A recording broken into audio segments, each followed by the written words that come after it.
announcements. I don't think we have any announcements other than snow. Another snowstorm is gonna be for tomorrow and Wednesday, so there is no parking on the streets, right, Chief? And you are subject to being towed if you do, so please take heed there. And deliberative session for the school district will take place this Saturday at 10 a.m. at the Heber Auditorium. I don't know if there's any snow predicted for Saturday, but if it were to be, the moderator would make that decision, and just stay tuned to the media, Nixle, et cetera, for any type of alerts there. The town's deliberative session is a week from today, and also that starts at 7 o'clock at the Heber Auditorium at Goffstown High School. Jim?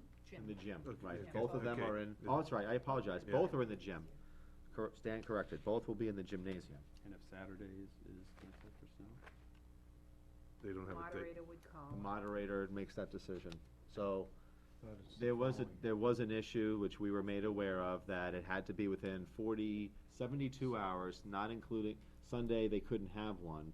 So there would be a slight chance that we should probably raise that. I mean, Mean that it's the same night as ours? right. And then we have to move ours? No, they would go before and then recess and go after ours. They could start at 5 on Monday night, and if it's not over by 7, then they would recess and reconvene when we're through. Better go the other way around. Yeah. It'll happen on Saturday. Right. All right. Next is public comment. There is no public here to provide comment. At 6:30, we will have St. Anselm students here regarding a community survey results. At 7 o'clock, we will have Parks and Rec Director Rick Wilhelmi, who will be here to discuss the fee recommendations. We will also discuss later the review of the draft conservation easement for the Blackbriar subdivision, and we'll do our committee report. So, since we're a little bit ahead of schedule, we'll start off with our town administrator's report, which is, Sue, you wanna start with our meeting schedule? Meeting schedule, really, you don't have any committee assignments this week. You've already told about the deliberative sessions. The ZBA is meeting tomorrow night, but that's not a committee assignment. Consensus folder tonight is AP warrants for 2010, 2011. Motion to approve. Is there a second? Second. All those in favor say aye. Aye. 5-0. Thank you, and the assessor recommends the veteran's tax credit for map 10, lot 18. Motion to approve. Is there a second? Second, Selectman Campusano seconds. All those in favor? Aye. Aye. 5-0. Thank you, and then the Lindsay Way easement, acceptance of the easements of drainage ditch maintenance, and detention pond maintenance at 134 Lindsay Way was postponed until this week as the board requested more detail on this easement. Megan and Carl's emails were sent to you with maps and is enclosed in this packet. Apparently, these easements should have been effectuated when Lindsay Way was first developed, but their absence was noted during the recent 4-lot subdivision. Any questions regarding this? We do happen to have both Megan and Carl here. I thought the memos were self-explanatory. A motion to accept the Lindsay Way easement, go into discussion. Second. It's been seconded. Would you like to discuss it, or want to take a vote? Is there anything, Carl, because of the latest drainage changes, apparently because something should have been approved some time ago, did the latest changes make any difference to what should have been approved?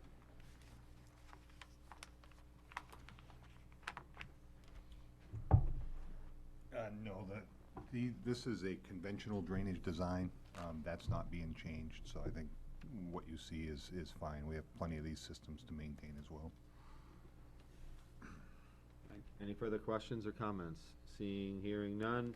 All those in favor of the motion, say aye. Aye. Aye. Thank you. Steve, were you on that one? You were aye. 5-0, unanimous. Last week, the fire chief was in and gave you a draft of a fireworks ordinance, and the board had asked to see copies of the old and current ordinance related to fireworks. That is now in your packet at 6B. And how would the board like to All right. proceed?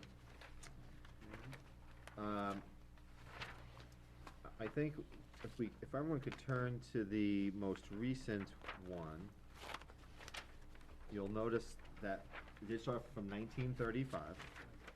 Then in 1988, it was amended. And I'll read that. After recommendation of the fire and police chief, it is moved by the Board of Selectmen that no permits for the sale of fireworks and no permits for the purchase, possession, or display of Class C common fireworks will be issued by the town of Goffstown. I do not know what Class C common fireworks is. Is that, we talked. What in page the- are you on? This would be the third page in. With the 1988 at the top. Yeah, it says May 16th, 1988. I mean, we talked about, display, and there was other ones there. And then, Oh, could I just? yeah, That's not an ordinance. That was a recommendation. oh, okay. So the ordinance was simply, So it just was a recommendation by the board that they weren't gonna issue any permits. okay, so then we go further on, and now this is the ordinance, weapons and explosives. Mhm. So this is what's currently on the books. It was signed on the July 2nd, 1990. How apropos, right before 4th of July. And let's go right to fireworks. That's 201.3 Roman numeral 2. No person, firm, partnership, or corporation shall discharge, offer for sale, expose for sale, sell, or display fireworks of any such kind within the compact parts of the town of Goffstown pursuant to RSA 160A2A. And the interesting there is, I don't know what the compact parts of the town of Goffstown, is that? Well, first that's of what it all- is? Village and Is that- Bernardville. yeah, is that like the city limit? Is that the town limits, or? I just wanna point out that this 201.3, Yeah, that was done during the codification, but it was Right. never accepted by the board, that's why that's not signed. The amendment is to Article 14 from 1935. So the 1990 amendment is to Article 14, it references Well, Article Can 14. I just make a suggestion? So that's What? the only one that exists. Why don't we just have a public hearing, okay, and propose that we allow the town to have permits? I don't know if the town would issue itself a permit, but just be. Well, I guess that was getting to my discussion, because that first ordinance said no person. We're going back to the 1933 one, 1935. 1935, that one says no person. Without the written permission of the chief of police or selectmen. We are the selectmen. We are the selectmen, But so, are we considered a person? I wouldn't think. We're a a political subdivision. Okay. Do I need Bill Drescher here? All we want is the ability to fire off fireworks, period. I don't Have care. it. That's it, for the town. No other changes. have it. I don't think we need an ordinance. don't think we need it. change. I don't- I think we can do it right now. Cause there's only one ordinance on the Yeah. books, and that's in 1935. Right. Well, I looked at it And the this way. amendment in 1990, right. The worst that could happen is the chairman is fined $10. And put in jail for a day. Community service. Sounds good to me. It's worth it for the cause. Do you still wanna have a public hearing? No, No, I don't think any is necessary. just go forward. All right. Do I want think we should have a motion, right? Motion to allow, a fireworks display for the 250th two hundred and anniversary. fiftieth anniversary, with, according to the recommendations of the police and And fire fire chief. chiefs, yeah. Is there a second? Been seconded. Any discussion? Not hearing any. All those in favor say aye. Aye. It's unanimous. I'm sorry, who was the second? Phil, No, okay, thanks. all right? Okay, out-of-state travel and overnight stays, Carlson enclosed memo outlining his conference for your approval. And there was a follow-up, to that, when we asked about the cost of registrations. The registrations are not yet available, however, he can offer the following rough historical costs. Summer workshop is about $600, including registration, hotel, and meals. Sustainability conference would be around $1,200, including travel. National conference usually runs $1,800, including travel. Obviously, airfare and hotel rates will affect these fees. There's also a potential opportunity to split the room cost, but that is not guaranteed at this time. Sue, when this was raised by the board several weeks ago, Was this the only department that would be submitting? No, I sent out an email to all departments heads that if they have any conferences coming up, require overnight stay and out-of-state travel to submit. So they may, They may, they still may may. submit in the future, just Correct, DPW happened to be the first one. yes. Thank you.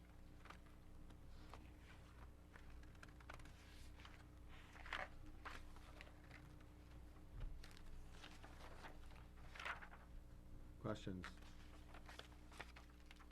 Employee development line for DPW, what is that? On my budget. Go right online, and the detailed budget is online under town elections.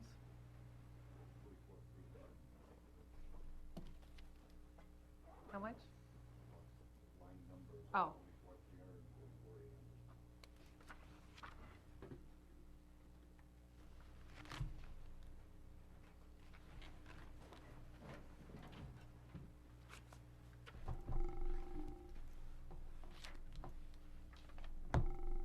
One of my I guess I don't have major issues with some of these ones that are local, but I think greater scrutiny are the one, when we say out of state, I don't, not that I don't consider Massachusetts, it is out of state, obviously, but I look at what might require airfare and, which can be considerable in terms of cost and, so I guess I was looking at the, 3,000. there was two of them were out of state. Seattle, Washington, Denver, And then, Colorado. right, and are any of these paid for by the APWA? No, those two are not. So can you assist us in letting us know the summer one in West Dennis, Mass, that is? You know, as I stated in the memo, the one in West Dennis is kind of the annual conference of the regional, the New Okay, England okay. APWA. That has been an annual thing for Okay. as long as I've been here. The one in Denver this year is the national conference last year that was held in Boston. That's the big one. The new one, which I've gone to it the last 2 years, but since getting on the Center for Sustainability, they have the National Sustainability Conference. That's not really necessary to go to, but it is very beneficial, because that is really the cutting edge. Sustainability right now in Public Works is kind of out in front, and that's a very good conference for that. And being on the National Center, I kind of feel obligated that I should try to be there. Last year, that event was in Minneapolis, I think, and the year before that, I was down in South Carolina.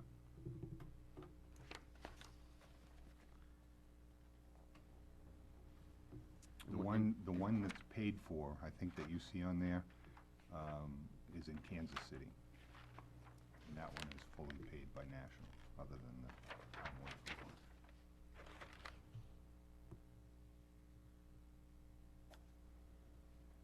one. That's this year, Yeah, okay. yeah, and that, Okay. one of, the center meets face-to-face twice a year. We have a winter meeting, which comes up in a couple of weeks, and then we meet again at that annual conference.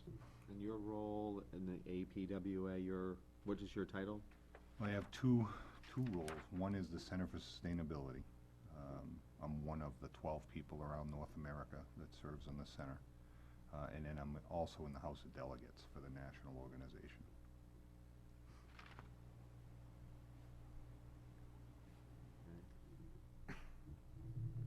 It's safe to say, perhaps you're the only representative from New Hampshire that is doing those two responsibilities you just mentioned? Yes.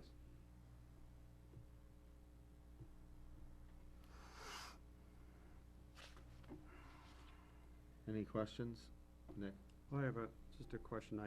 Employee development is, if I'm wrong, $3,400? 3,000.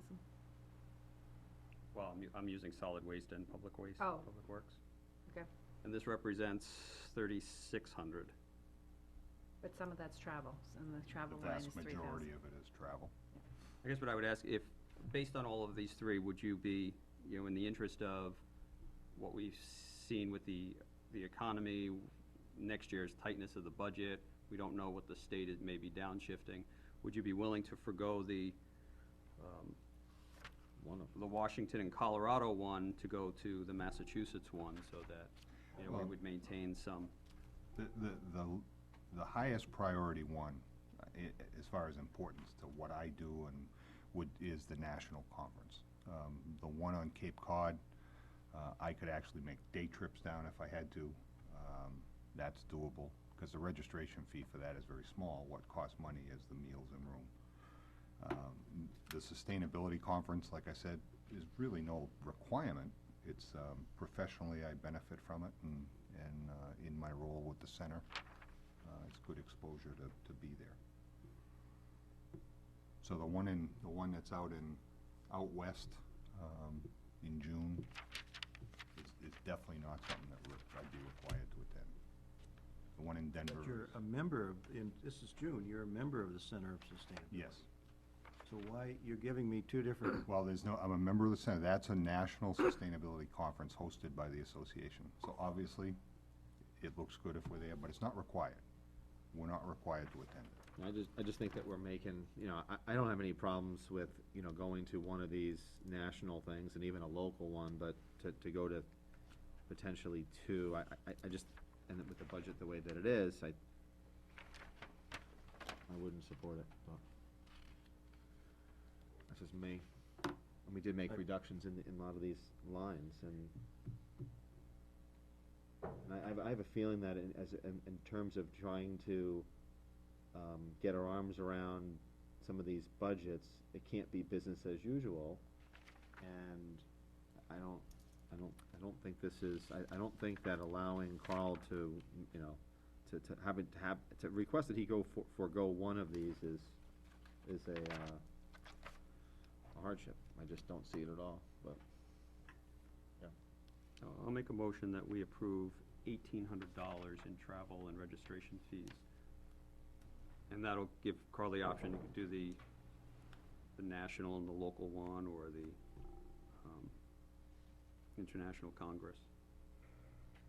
That's within the budget.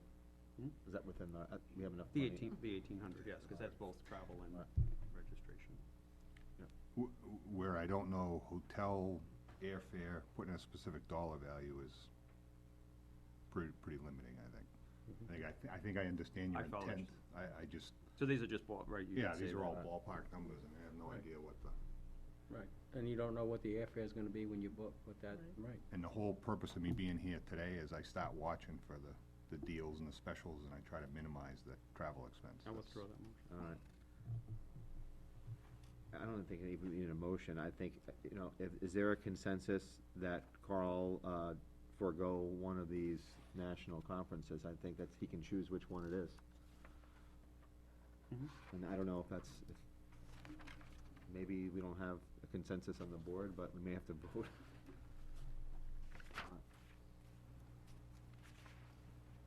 that a motion? I'll make a motion that the director forego one national conference at his choice. I'll second. Seconded by Nick. Any questions, comments? All those in favor of the motion? I just have a- You have a comment? Yeah, I do. I mean, I just have a concern is that, we've always supported, Carl being, with his participation in American Public Works Association. It's been very beneficial. I reported to the board that when I met with Commissioner Campbell at Southern New Hampshire Planning, that Commissioner Campbell wanted me to come back and express to the board his feelings of Carl, positive feelings of Carl. And I just, you know, I think that we should leave it up to Carl as to whether or not he makes it or he doesn't make it. And I just have a concern that by doing that and making a motion, it's personally, I feel that it's demoralizing. and I want to make sure the board remembers that our director has been recognized as one of the top 10 public works directors in the country this last year. And it's, part of that would be from his involvement at state, local, national activities, as well as his engineering talent that he contributes to the town. And I don't wanna constrain him from, you know, reaching out to other organizations and learning how to do a better job. I'm in favor of his attendance to these that he's listed. Steve, you wanna speak? Yeah, I just wanna get this straight. So the total budget within DPW for employee development is $3,400. It looks like 3,000 in operations, 900 in solid waste, and then there's travel, that's 3,000. So it's with the travel, it's $6,900. Okay.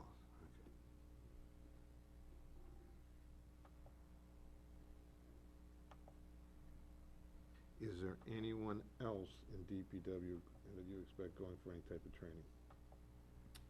Yeah, there's daily training seminars and that happen throughout the year that the rest of the staff takes advantage of. But in terms of, we have budget. we have, Megan, we have Mike Hillhouse and Mike Walton. Do they go to any, like, Not typically. no. regional type events? Not typically. Okay.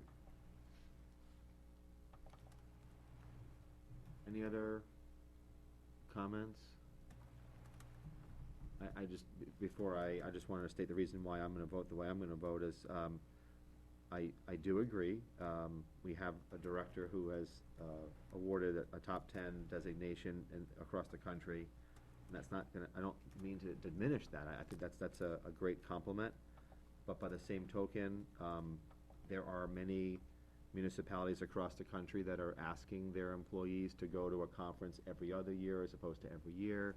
And I think these are the types of little things that we have to do to try to get our arms around some of the, the spending, and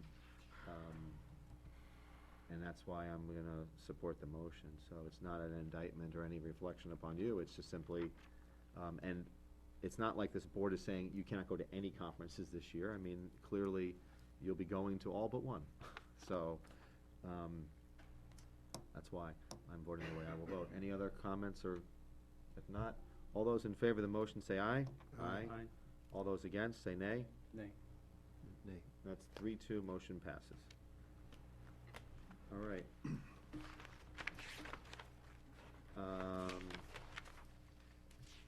Next, Next issue is, we're trying to finalize town report.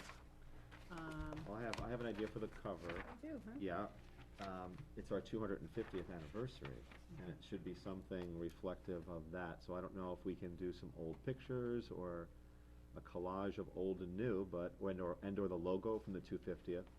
Our 250th is 2011, this is a 2010 annual report. Yeah, but it's published. No, but it's usually what happened during the year. Looking back, Yeah, it's looking back. great A idea year, for the a year from 2011. now, we would want to recognize that we just had this, the proof. There might be a very long report.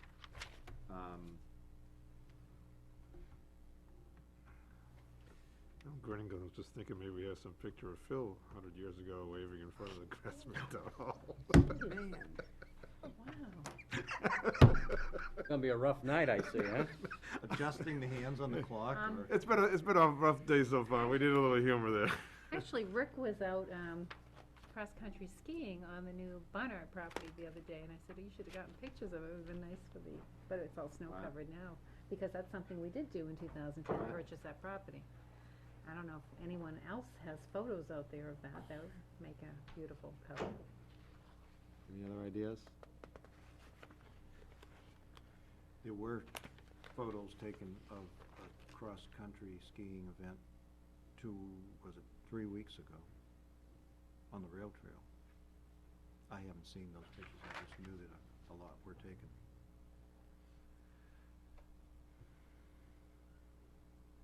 All right, we're not gonna brainstorm now on this, so, I'll try to get some pictures before you. right.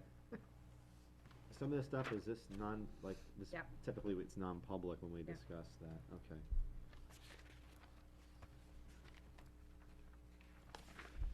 The other thing that I wanted to, well, I can bring it up later. It's almost 6:30, so do we have, are we ready for the community survey? Okay. Everyone's here that needs to be here? Okay, come on up.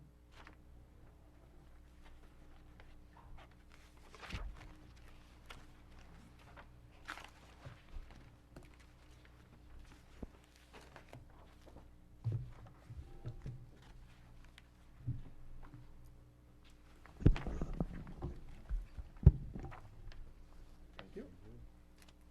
Let me get this out of the way. Thank you. I can share with Sue.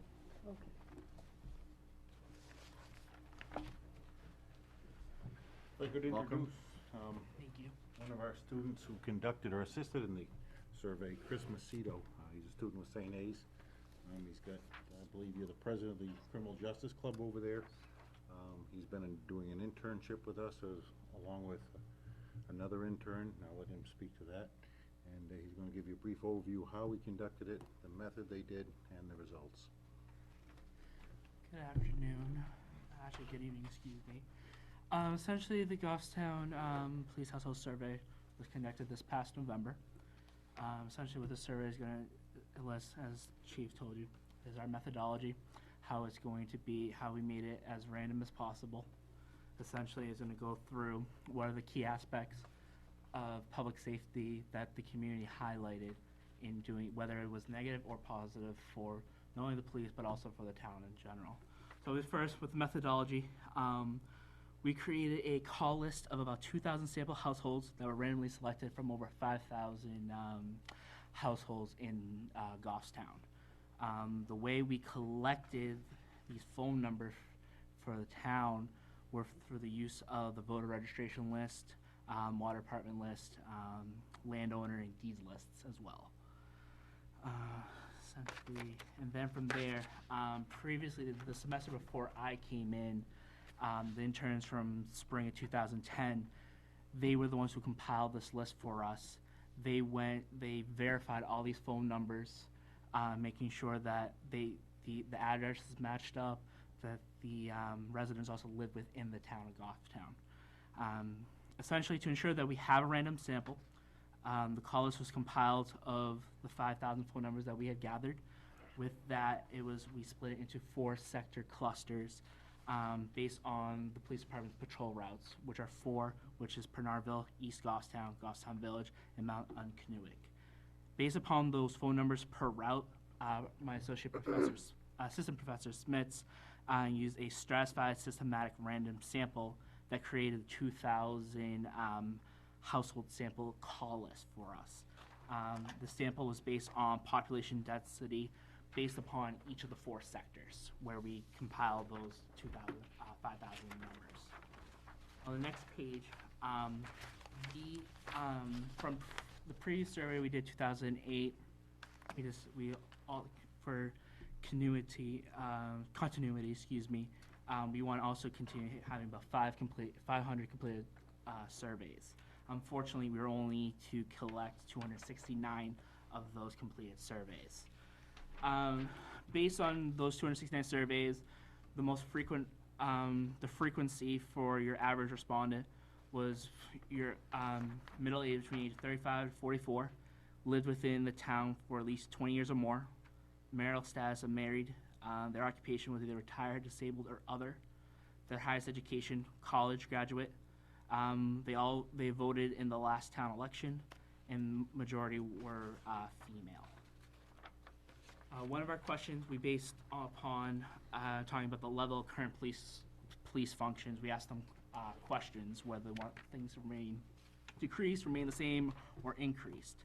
Practically all the questions, respondents said the level of volume should remain the same, which included the preventative patrols in the community and in business areas, that the enforcement of drug laws, the community policing, crime prevention, school resource officers, stopping questioning of suspicious persons, non-enforcement services, vacant property checks, and traffic enforcement.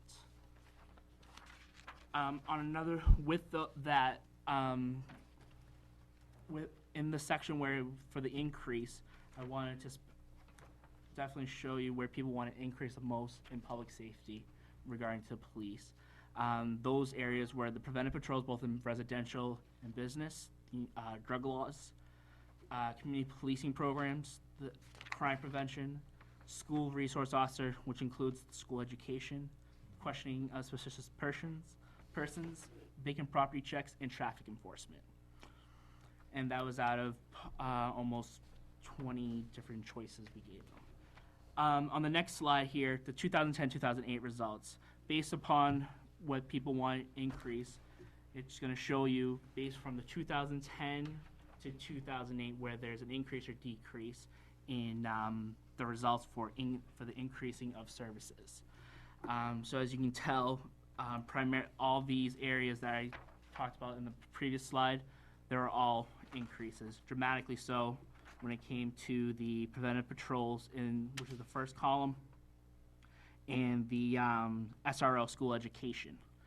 2010 is going to be the will be your far left column, and then the 2008 results are going to be on your right column. We had an open-ended question asking the respondents to suggest functions for the police department. These open responses came with traffic control, responding to police details, responding about the rotary, stop signs, installation of traffic lights. They wanted more interaction with the community, and then there were other town services that that don't go in generally with the police department, but in regular public safety aspects such as the snow removal and installing of street lights. In the next slide here, you're going to see we had a question for what respondents thought was the most single serious crime in Goffstown. Unfortunately, there was no particular one. There was a wider range, but of those 17 choices, the top answers were burglary and theft, drugs, DUI, speeding, including with traffic enforcement, traffic violations. Excuse me. The next slide you're going to come down to is police officer attitude. There was a section all about how people felt they were treated by police officers in a motor vehicle stop or any kind of situation. Overwhelmingly, you could see that most respondents had no issues with an officer. Essentially, it was all excellent or good. There were also obviously some average and fair, but that would be to be expected. With competency, also shows by frequency that a lot of people thought excellent and good ratings of police officers' competency in any kind of given situation. And then the last slide here is going on the next page, the overall police performance, opinion of police performance overall by frequency, and that was also overwhelmingly between excellent and good. The following slide, you're going to see changes of opinion of officers' attitude by percentage. What we did was we took the 2008 and 2010 survey, and we looked at, see where the difference. 2008 is going to be on the top portion of the bar, and the 2010 is going to be the one underneath of it. So as you can tell, there was increases in the both excellent and good category for police officers' attitude, with a decrease in average, fair, and poor, which simplifies that a lot of people are having much more positive interactions with the police. So they're saying they're happy when they get their ticket? Obviously not. None of the respondents receive a ticket. Thank you, sir, I'll have another. Exactly. The next portion of it, on the next slide down, would be about officers' competence. This one kind of went, from the middle, spread it out wide. There was an increase in good, but then there were decreases in both the excellent category, but only by a 0.2% margin, and then a decrease for average, fair, and poor. Following that, we will have the change of opinion of the overall police performance by percentages. There was an increase of performance of people's satisfaction in the excellent and good category, but there also increase in fair and poor. The poor section was only a slight by 0.2%, and there was a decrease in the average section. which signifies good for both good and excellent category. Following slide will demonstrates what recommendations was. If there was an open-ended question, we posed to the respondent about any recommendations to improve the police department overall. 201 respondents of the 269 had no recommendations whatsoever. The next slide is the 911 dispatch satisfaction. Of the 269 completed surveys, we know that 170 of the 172 that responded that they did actually have to call 911 for any kind of medical or police emergency. And of that, most people were, of those 172 respondents, more than 3/4 of them were satisfied with the service they were receiving. Lastly, the conclusion, hard conclusion. This survey was conducted by St. Anselm College students. It was within the police department, but police officers and anyone affiliated with the police department was asked to be away from the area. It was all closed within, so no one can listen in or anything. Such that it was, so obviously it was independent from the Goffstown Police Department. The survey illustrates Goffstown residents' perception of their town's public safety. The response shed light as to what is happening in the town, especially those crimes that are unreported. Because as you know, most crimes are not reported, only a fraction. And at the end of the presentation, this survey was conducted back this past November by students at the college, supervised by myself, my other intern, Jerry Lona, who unfortunately couldn't be here. She's sick today, and with the help of Assistant Professor of Sociology, Sarah Smits. The results were also compiled by myself and Jerry, and from Professor Smits, and the survey was sponsored by the police department.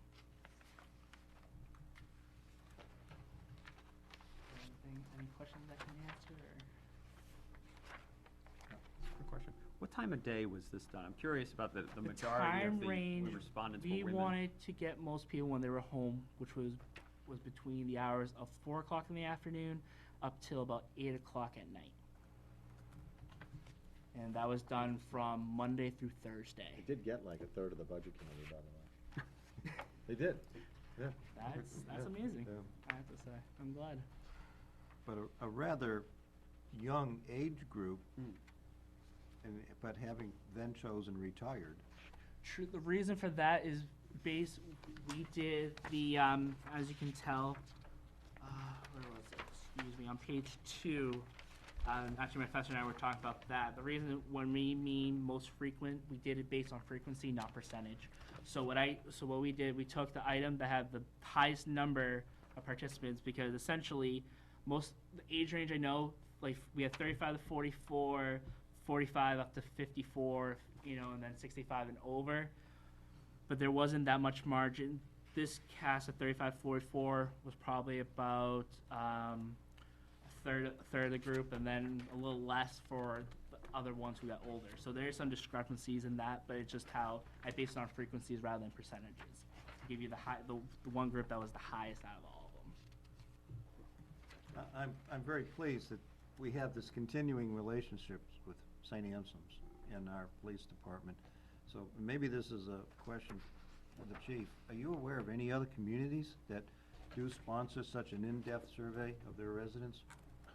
Back with, I believe it was Chief Moni or Chief French, back in the early 90s, they initiated this. And it's been used as a model throughout the country, a cooperation between educational institutions and departments to gain that working relationship. I have to say from experience that it's very expensive to contract out surveys like this. So we should thank both St. A's and the interns for, and the police department for cultivating that relationship of being able to get something like this done Thank you. at no cost. Just follow-up, it was Chief Monia with Professor Dupree Yes. that had come in, and there's also you're absolutely right about the survey, and my understanding on it also was that it was also beneficial to the interns and the students who conducted the survey, because it helped them to develop, some of them did papers on. Right, and I believe Chris could speak to that, but I believe it's also used as part of the methodology class for statistics and so. Exactly, and just as a follow-up on that, one question that I had, and I don't know, maybe you included it and I didn't see it, but, the overall, when you asked about the overall, how people felt about the department and everything, did you include how they felt in the community as far as, did they feel safe in the community? We did have questions towards the end of our survey asking about, questions like, do they lock their doors at night? How do they feel so safe? Actually, I think the chief has that Yeah, it's information right In there. the back of your packet. Okay, yeah, that's page 7, to that? And if I remember correctly, I think the majority of people 14 felt and 15. safe in Goffstown. There were some few, but the majority of people felt safe in Goffstown, from what I recall.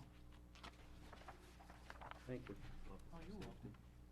The one interesting trend that we saw in the past several years, doing the surveys, drugs and DWIs and alcohol were the biggest concerns.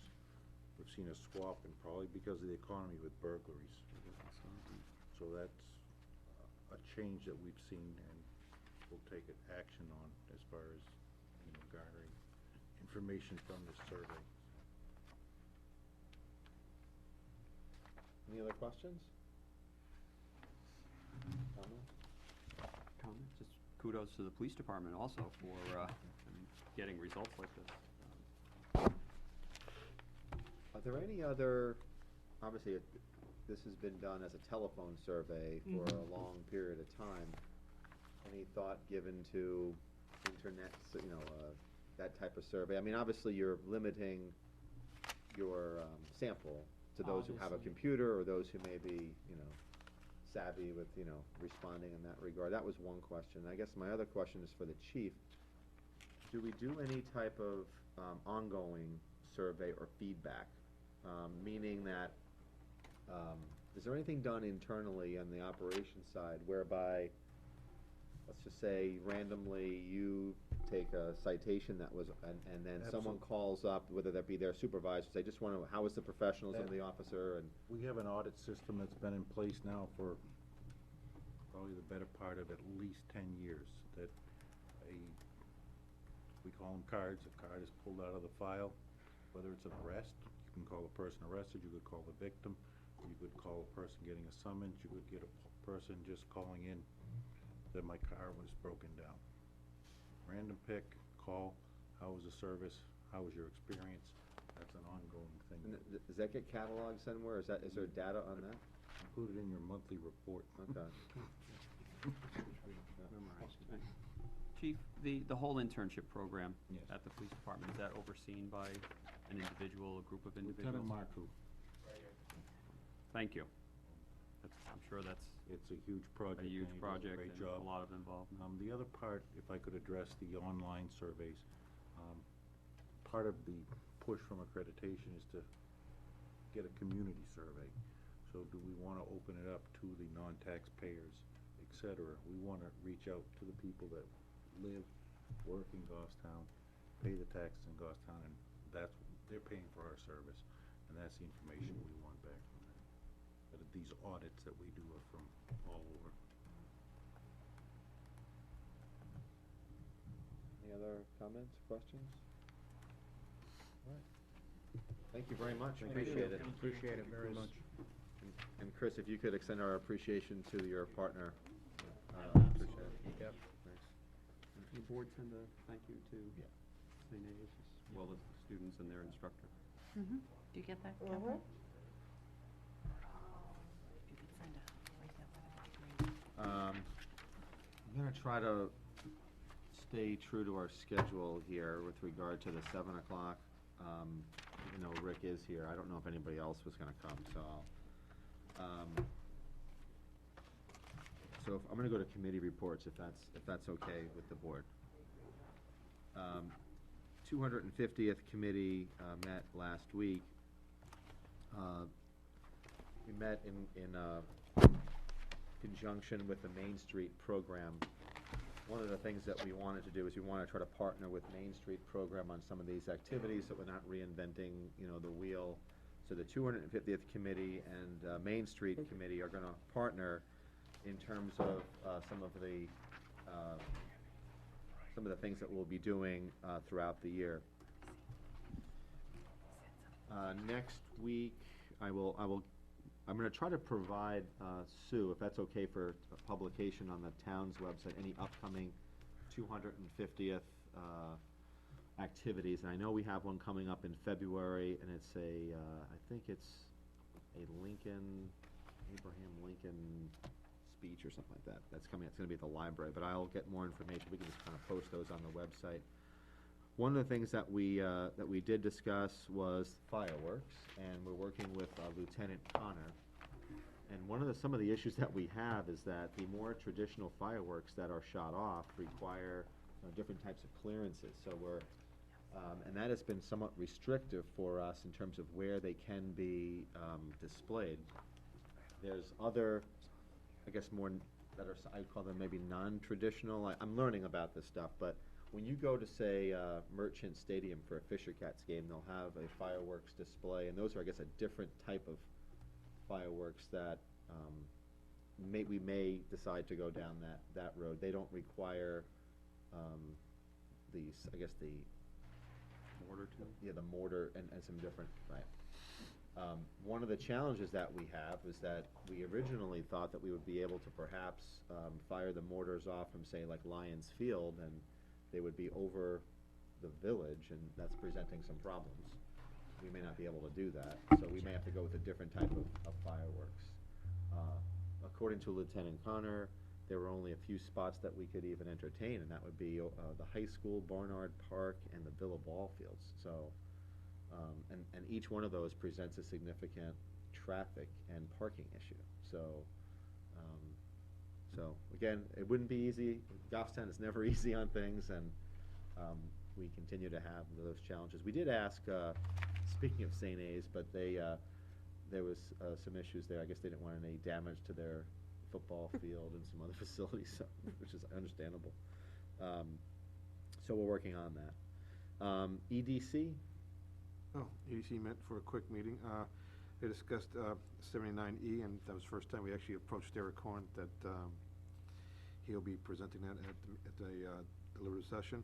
They also spoke about the Business Expo, which is March 19th, and they're going to be setting up a little display there regarding 79E to promote the program. And so part of that was pretty much just going over the article, the Business Expo, and trying to how we're going to get the word out to the public regarding what 79E is all about. Okay. Anything else? That's it. All right. HDC.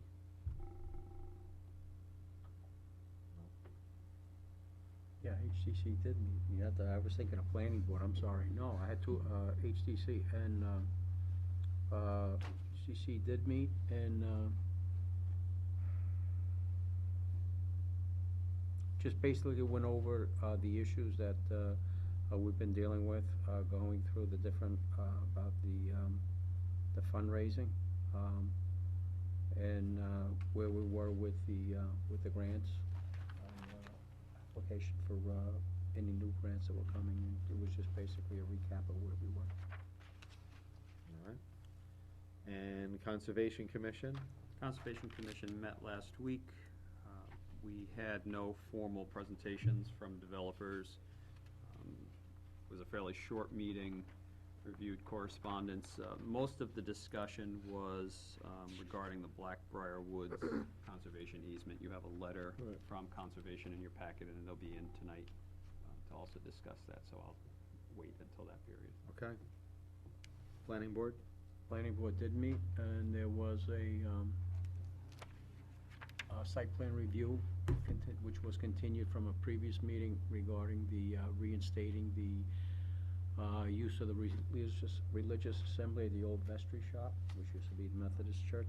Actually, I believe that's who the owner is. And, so that was reviewed, and they did get came in with some issues on a site plan, reviewed some of that, and that was continued.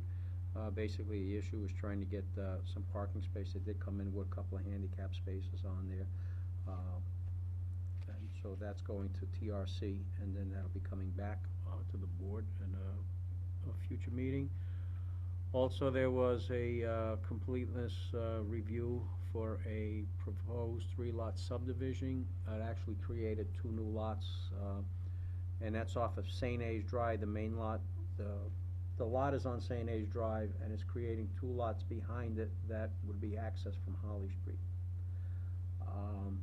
With that, that was reviewed and that would be continued, and one of the points that I did make to them was that a lot of those streets in that area, well, of Pinardville, are even though they're listed as municipal water, as was listed on the plan, municipal water, they're private lines.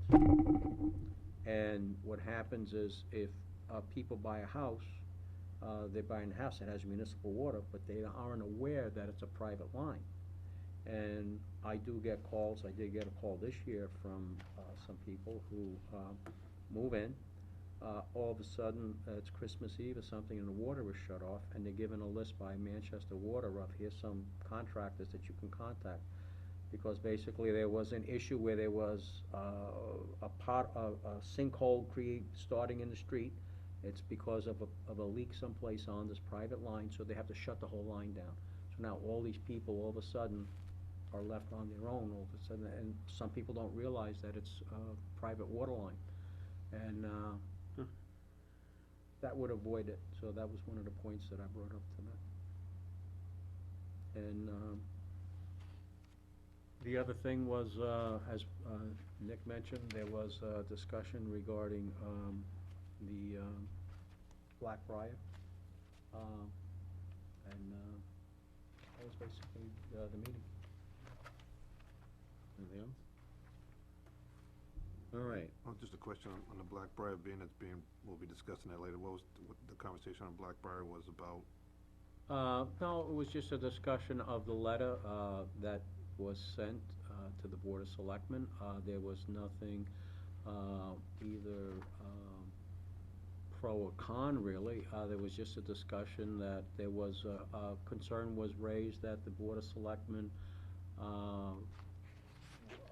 by not accepting the parcel of land with the conservation easement, that's what it might create it's not the way it was accepted, but according to Barbara Griffin pointed out that there was no, it was not a part of the acceptance that the conservation easement was necessarily a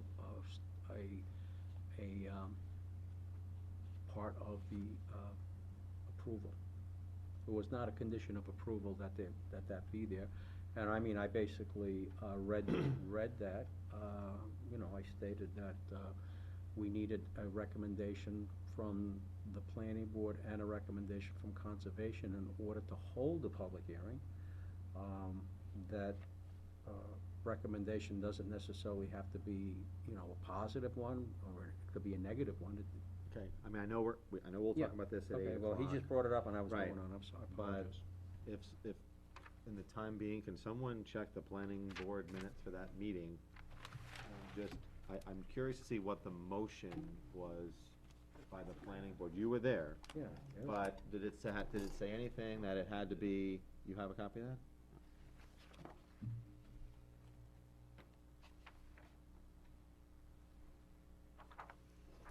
Put that in the final, the last page. It's, which starts, Starts here, from 13, Okay, goes just- 14 and 15. What's the date? That meeting on October October 14th. October 14th?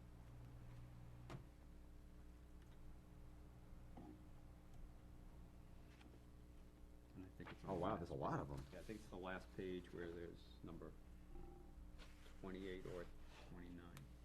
Okay, 28, establishment of a drainage maintenance plan acceptable to the board to be presented at a compliance hearing to be scheduled within 6 months, to be held on or before April 14th, 2011. This compliance hearing will also address whether all of the other conditions preceding have been satisfied.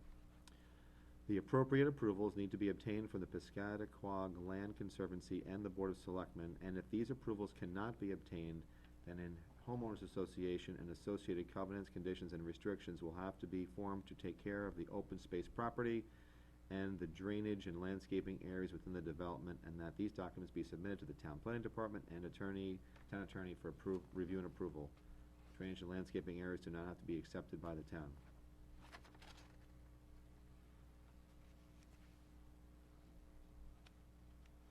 And that was voted 7-0.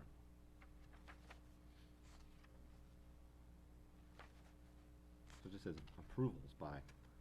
Yeah, okay. I just explained that Right. we separated them out to deal with them one at a time, Okay. to do our due diligence to see, why, you know, if it was to the benefit, to have a third party. Okay, are we done with committee reports? All right, I do wanna go back to this thing, because I don't wanna be caught in a sticky, position with regard to this whole snow day issue and voting, because, the school district set their deliberative session for Saturday at 10 a.m. If it is a snow day and the moderator chooses to, postpone it, it would have to take place before 10 a.m. on a Tuesday. That means that it would have to occur potentially on a Monday. We have already posted our meeting for 7 p.m. on Monday, but I want to be realistic here. Is this, is there latitude with regard to our day? Is it realistic to think that, again, I don't want to be put in that tough position, but we have no authority if we get a phone call saying, hey, can you push yours off Well, a day? I talked to Stacy, and she said it wouldn't interfere with ours. It They know that ours is already posted, and so we have to hold ours. Okay. So they've already made arrangements, and they will address it then? Okay. That's all I need to, like I said, I just don't wanna be getting a phone call and then saying, so I can say, we discussed it, and you talked to Stacy, you know that ours is at 7, and, okay. The other thing that I wanted to bring up, is I got a call from a resident today about it, and I mentioned it to the board, was it's a great website, goffstownbudgets.com. It has our town seal on it, and it has a very similar looking mast head, I don't know if that's what you call it. I did speak to the guy who does it, and I said, could you take the seal off? But the seal is something that I want people, it's a great site, I don't wanna diminish that, and it has a ton of information, but it's not a town site, it's an individual site, although it's a good site. So, I don't have the authority, I did talk to him about it, but it's not really and I talked to, I think, one or two of you about it as well, but, it's not my place to, send him a letter or a note, or for the town to say, please, can you just change the masthead? Or, do we want to give authority to post the stuff? Then there's two routes to go. Either we link to it, or it gets linked to our website, so that, but I just think that it's good information, but it's not something that the town, that this board or the administration here controls the content, but yet it has our town seal, and it looks like it's a town's website. So I'm trying to have that happy medium there. Last summer, Gulfstown Edge website on a nonprofit organization was using the town seal as part of their display. I sent an email to the editor of Gulfstown Edge. Next week, it was off. Because the town seal is copyright protected in its historic I don't know about that. Elizabeth DeBrule, which Historic commission is she chair of? Historic District Commission. She informed me that they have the ownership of the seal, Historic District Commission, because I wanted to use the seal in another activity, nonprofit activity. Well, I can tell you historically, anyone wanting to use the town seal, since I've been here, always came to the Board of Selectmen to request permission, and sometimes it was denied. There was a quilting group that wanted to use it at one time in making a quilt. Well, I think Because it was official town I business. just wrap up, I think I concur with where I believe the chair is heading, is that the town seal should not be used on somebody else's website. It gives the impression that we're endorsing that, well, even though it's accurate. But it's not something that I'm just saying, we don't have any control over it, so I think I've looked at the site, it's a good website. It has just budget information and contracts and stuff. It has all that stuff which arguably maybe should be on our town website. And maybe that's Seen our another. town I website? know, yeah. All the postings yeah, there we're and getting the there. budget detail. But that would be my only, my only thing is I think, perhaps maybe just a change in the masthead, that request would be appropriate. Does the budget committee want a page to, track? I think maybe that would be these- another good thing, is maybe, or give Because them a page. Conservation has a page on the town Mhm. website, and they post their We'll just do that, latest that'd be a lot information. easier. No, that Much, does make much a lot of easier. As long sense. as it's apolitical, it's just the factual Right, and information. which this is already. Mhm. So it'd just be a matter of, the budget committee would be responsible for putting that content up, Mhm. and I think we're good, yeah. Does that sound fair, or?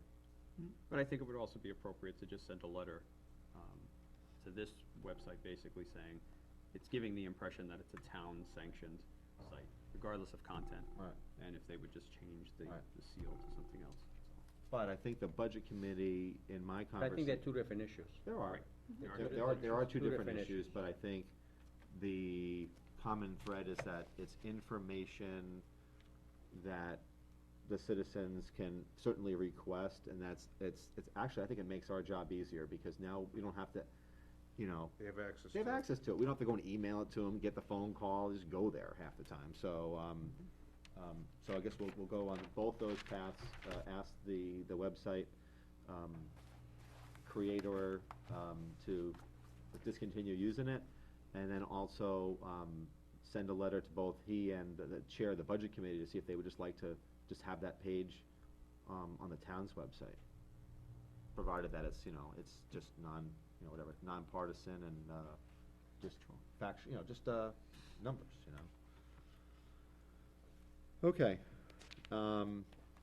it is 7, now it's 7 o'clock, and we're here for the Parks and Recreation Commissioners, and Director Rick Wilhelmi is here to discuss their fee recommendations, so come on down, gentlemen, and that is, number 5 in our packets.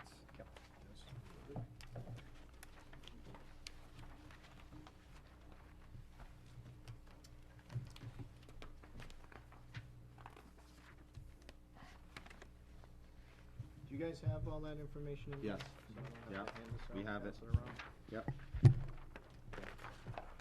around?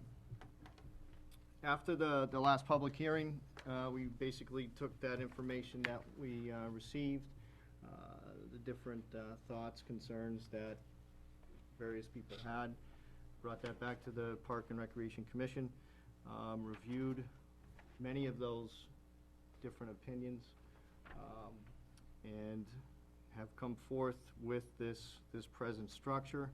It doesn't look that much different than the present structure that you saw. Some of the concerns was the difference between a resident and a non-resident. We kinda looked into that. We also did our own homework, and we looked at what's the average for all these other communities that are doing this. And it's about a $10 difference. It's really what it's average, so we kinda use that as a guide, looking at what other people do as well. One of the other concerns that we found was multiple children in one family. How do you address those areas? And what we came up with is basically saying that, we have this family program. If you have 3 or more, it's not gonna exceed 2.5%, 2.5 times of what the fee is. For instance, if it's a $50 fee, you got 2 kids, it'll be the $100. If you have 3 kids, it'll be $125. If you have 4 kids, it's gonna still be $125. So we kinda addressed that area. We clarified as far as our field rates go, the seasonal rates, and that will be per field, per season. I think those were the where the big ones All right, I had a couple of questions on this. absolutely far Um, away. When you say per the field, per season, do you want to include language up to $1,000 per field per season? Because when I say that, you may have a group that's only interested in doing it, I just need the field on Mondays. Or I just want to rent it out on Tuesdays. Or I want to rent it out on Mondays and Wednesdays, not the whole season. And would you still charge them $1,000 to, Well, I think the way to look at it is what's cheaper for them? Is it Right. cheaper to go an hourly rate and do $50 an hour, or is it cheaper to go a seasonal rate of $1,000? No matter how or what you're gonna use it for, I think the vehicle is in place. What's the No, better way for you to go? I appreciate that, but let's just say that most entities might use it, say 2 hours, after 6 to 8 is usually a typical thing where, it may even be more on a Saturday or something.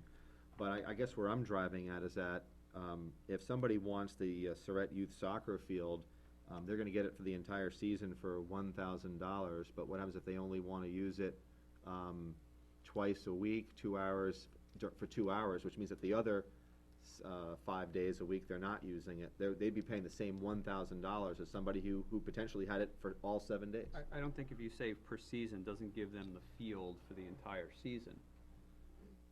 Then It what gives does it- them the Like every field for Monday or a scheduled period Whatever per their- week yes. for maybe the Oh, is soccer that- season. I understand or- that, but is that 1 day a week, is that 2, is that 3? Whatever their season might be, whatever their distinction is. If their season is a 10-week program and it's once a week, that's what it is. If it's 5 days a week, that's what it is. But that's my point, that I'm So getting at. if I wanted to use the field 2 hours on Saturday for 6 weeks, it might be cheaper for me to do the hourly and it's $600. Or if I wanna do it for 11 weeks, I'll probably go with $1,000 per season because it's cheaper to go per season rate. All right. There was a lot of discussion based on that as well, and it's exactly what you guys are talking about, to try to make it as fair as possible. And I tell you, we went round and around. There were so many different scenarios that came up, about, what would make it fair and the cost to all of that as well. And so, basically, the group felt that at this point, this is a good, platform to start from, and that, it's not perfect, but that, it at least gives us something to work from that we feel is semi-equitable, and that obviously come back maybe in a year to revisit, we might make some adjustments based on, our experience or further input. Okay, Nick? Quick question, looking at those organizations that currently use field space and the costs that they currently have, whether we still have them fertilize the field or whatever, do these fees represent an increase to those organizations over what? Do you have an idea of to what degree? It's probably about a $500 increase, maybe even a little more, depending on the amount of fields they're going to use. It could be anywhere between $500 to $1,000 increase. Or Would that possibly be even, fair to say? possibly 1,500. I mean, if an organization, Using 2 fields. yeah. Follow-up? Have you had any conversations with these organizations to get a feel for what those increases will mean to them? Well, I guess probably the nice thing about the commission is, several of the people that are on the Parks and Rec Commission are also involved in these other entities. And so, during the discussion, those things were brought up. So I think, not all, but many of the people that use the facilities are informed. And the general consensus? They understand. Everybody's understanding of the situation, The fact of the matter is that,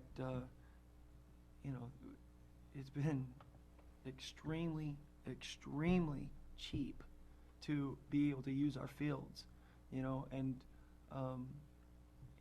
we gotta be able to get back a little bit to put back into fields. There's a lot of things as we've come here before, a lot of, improvements that really need to be done, so.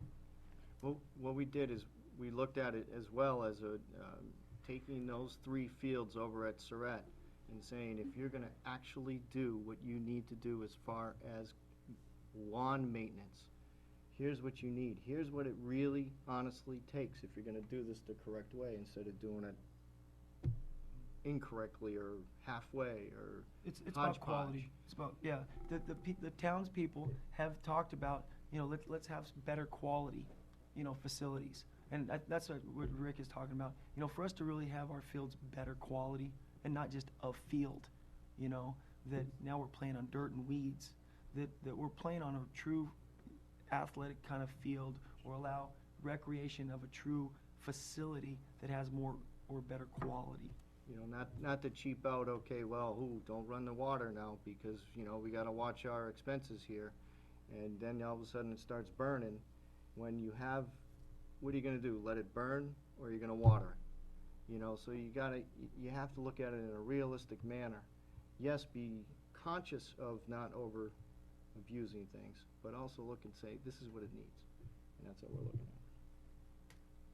Just a quick question. Now, looking forward, besides the water issue, where you're gonna be able to do additional things for the fields, are you looking at being able to contract out things like fertilizing?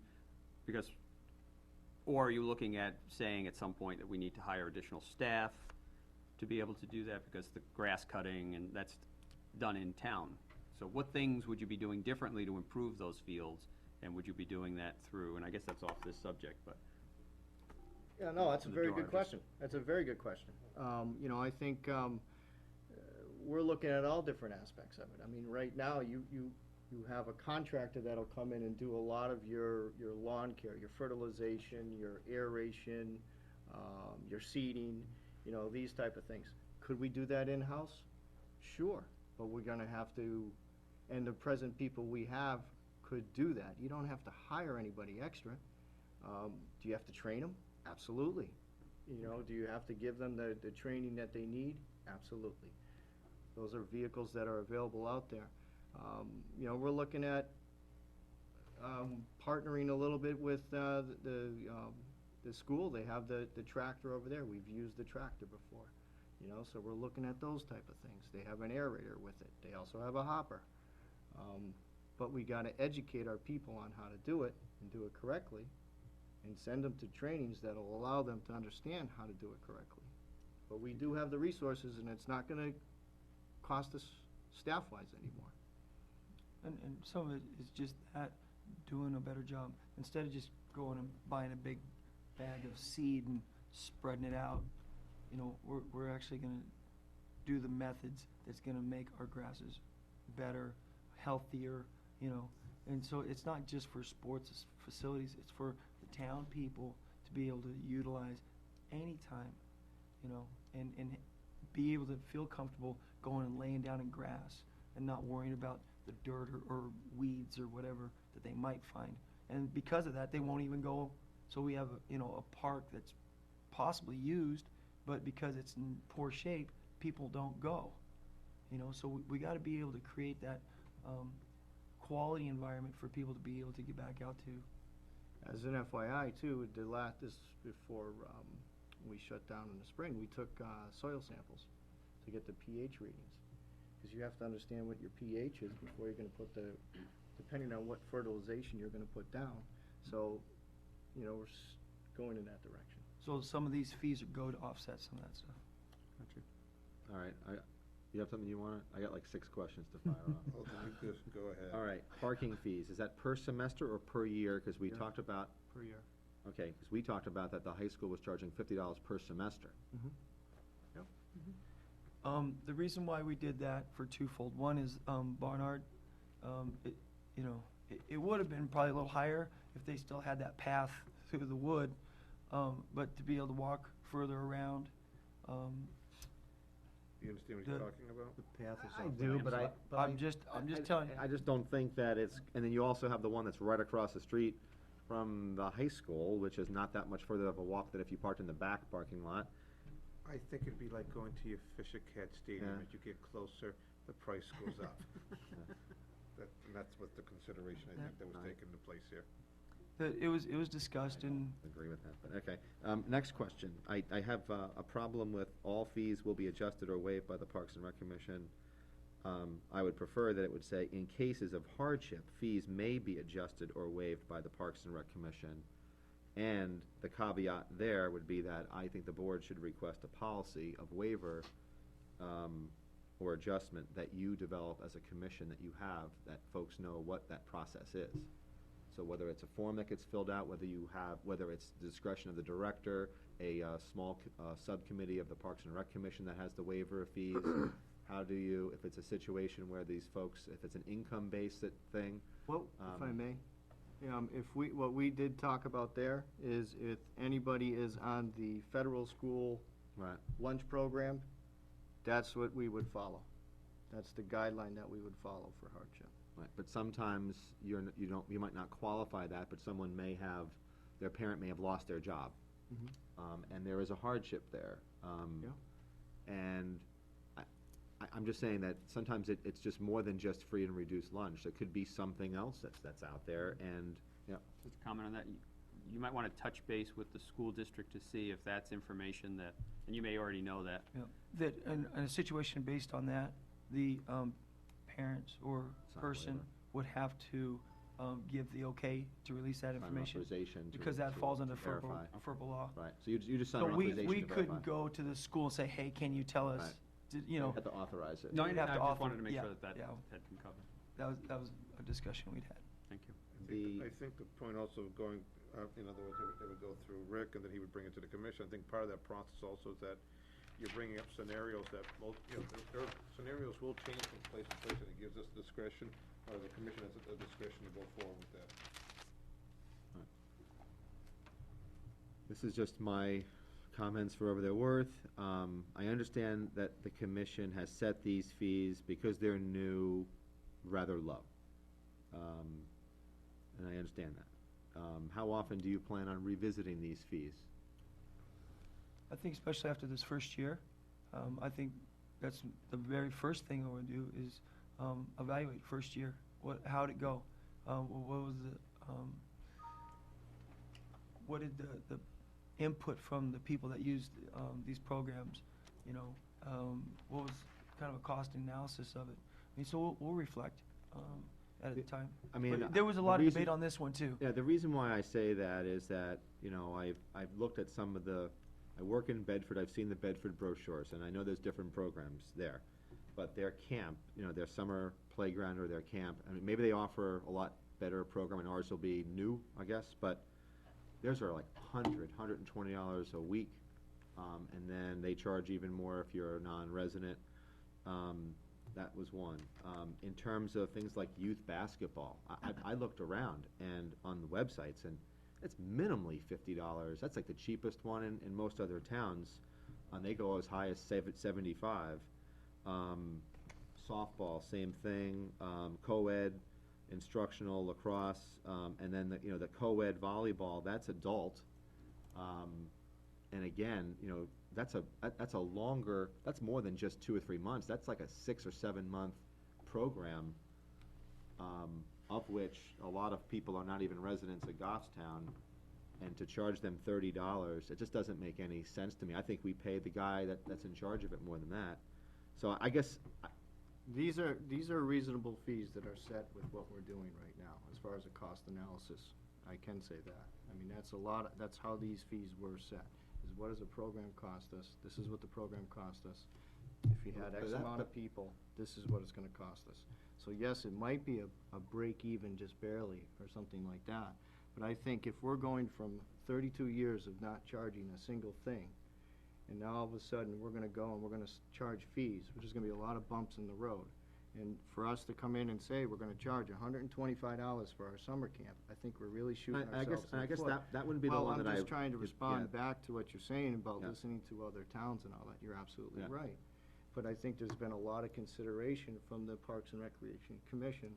All these questions have come forth, and are we starting low? Absolutely, we're starting low. Yeah. Are we being concerned? Yes, we are being concerned. Are we trying to be thoughtful and proactive in the direction that we're going? Yes, but we gotta take this in a gradual stage. The, I guess there's a couple of things that, again, I agree with probably the majority of this, 85%. I have a hard time, also knowing what, there's a transaction cost, there's an administrative cost, which, it barely meets this. In terms of just cutting a check and having it processed, it's $10 or more. I mean, that's, in most businesses, when you have to cut a check and process a check, it's $10. And that's just from the people giving it over, I got a receipt, or then it's gonna go over to finance, it gets logged, and, so, I guess I have issues with the three or four things that are $20. I just don't think that is, and I know you're gonna revisit it, but if the true cost is $50 or $75 and we're at 20, we're gonna bump it up to 40 or 50 next year as our slow way of getting into it. And the other thing that I wanted to mention was that when we did this, this is a mechanism by which we can improve our parks through capital expenditures, and by putting it at accurate pricing, which is market-based, it will allow Parks and Recreation to upkeep their facilities. We're talking about this Barnard land and other, the cemetery field that we're gonna give up, and we're gonna have to maybe do another field next to it. That's gonna cost some money. This is the mechanism which pays for all that. And I just think that it's a little light in 4 or 5 of these categories. Other than that, I'm kind of okay with it, but especially in things like, say, basketball and others where you have a lot of participants, and even if it was $35 or $40, I just don't see that as that is not a hardship for people that are spending $100 to play Little League baseball right now. Tri-Town Soccer, I think, is $70, I think. Or, do you happen to know what that is? No, I was just gonna make a comment here. I think the Parks and Rec Commission put a lot of effort with this. I think there was a lot of thought. And I applaud them for the efforts. I think, and Rick spoke correctly when he said first time out of the gate, that it's an adjustment for us. I think the rates are set properly. In fact, I'm gonna go back historically to a lot of things you've done, that you said, let's phase them in. This is the phase-in part. To look at this and say, hey, we're gonna worry about these 2 or 3, I think, there's always gonna be the same questions that you're bringing up, some members brought about within the commission, but eventually they came to these rates here, and I back it. I think they did a good job. All right, any other comments? Yeah. Just a couple.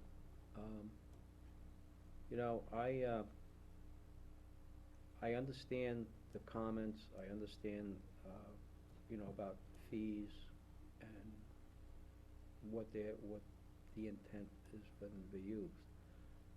But I struggle a little bit here. I mean, some of the things that Rick and the commissioners have brought up, going from not charging the fees, or whatever, there were a few fees, but they were very minimal. Over the years, I've gotten comments, people have called me, people have stopped me, and, been very appreciative, residents of town, saying how they appreciated the programs that we have at Parks and Rec, and that the fact that they had 3 or 4 kids, and that if we charge fees for them, that they know how they would be able to have all their kids take the programs that we have, So many times we're criticized, we're saying that, well, Goffstown has such a high tax rate. And I think, Scott, you made a comment one time that, comparing Goffstown to Bedford is comparing apples to oranges when you compare the tax rate. When you look at the tax rate's just the numbers, but when you go what's behind that tax rate, I mean, here's one of the things. Here we are, you're talking how much it costs a resident of Bedford to have their kids go to Parks and Rec and participate in these programs, yet in Goffstown, they're in the tax rate.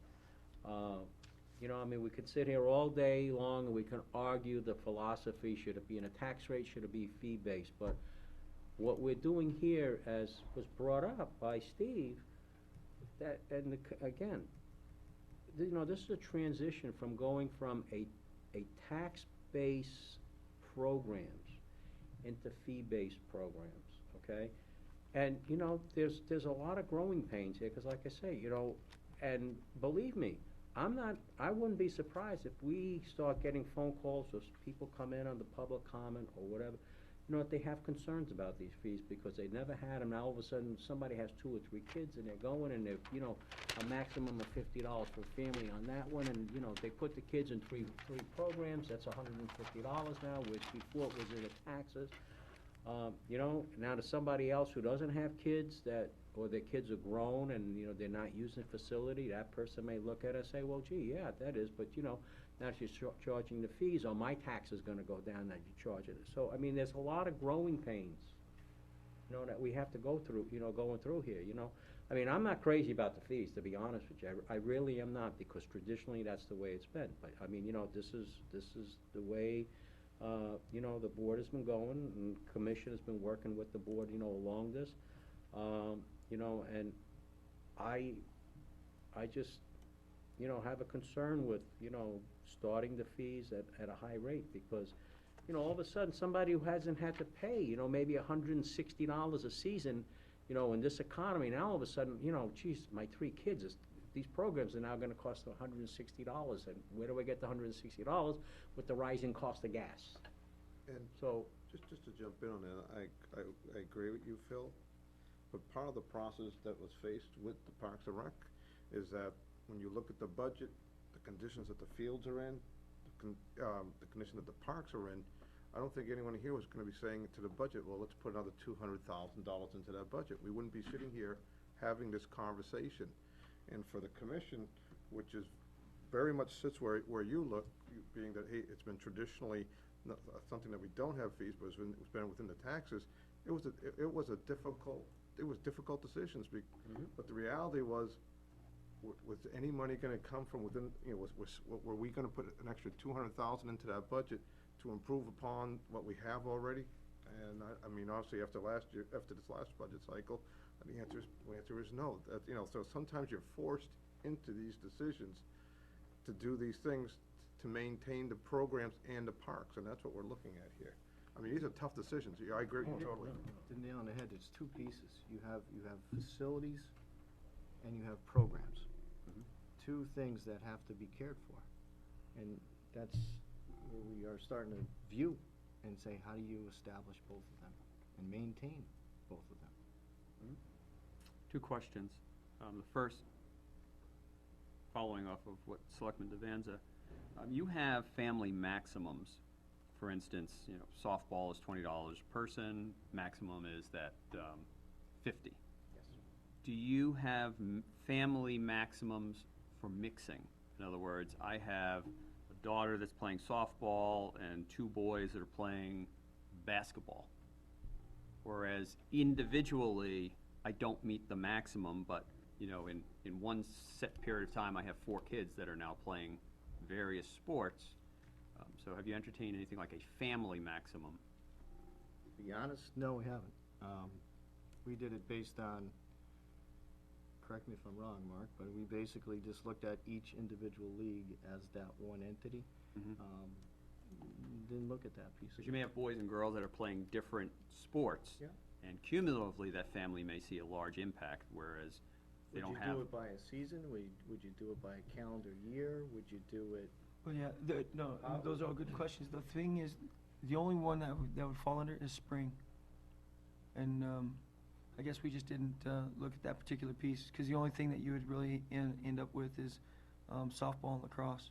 I think the other piece too is we looked at other towns and looked at those models. That model does not, you know, that model doesn't exist. It just seemed to be within a specific sport, and we kind of went with that guideline. Just a comment. No, it's a good question. consideration. That's something that we could, again, it goes back to, we put this in place, and then, we can go back Fine-tune it. and say, okay, look, here's a situation, maybe we put that in, you know, or maybe not, maybe we just leave it the way it is, you know. So there's definitely some tweaking that can be done, but I think we just need to go through it, you know. The second question is for Sue. Now that there are some more specifics here and there have been some changes, do we need to go to public hearing again to No, present because these? the changes were based upon what they heard at that public hearing. I don't believe another public hearing is required. Okay, thank you. All right, any other comments? All right. That being said, we'll take a vote to adopt these program and facility fees. I do have, whoever wants to make the motion, again, I don't like the fact that all fees will be adjusted or waived by the Parks and Rec, because it almost implies as if you set the fees, which this board does. So whoever makes the motion, if we can just change that to say in cases of hardship, fees may be adjusted or waived by the Parks and Rec Commission.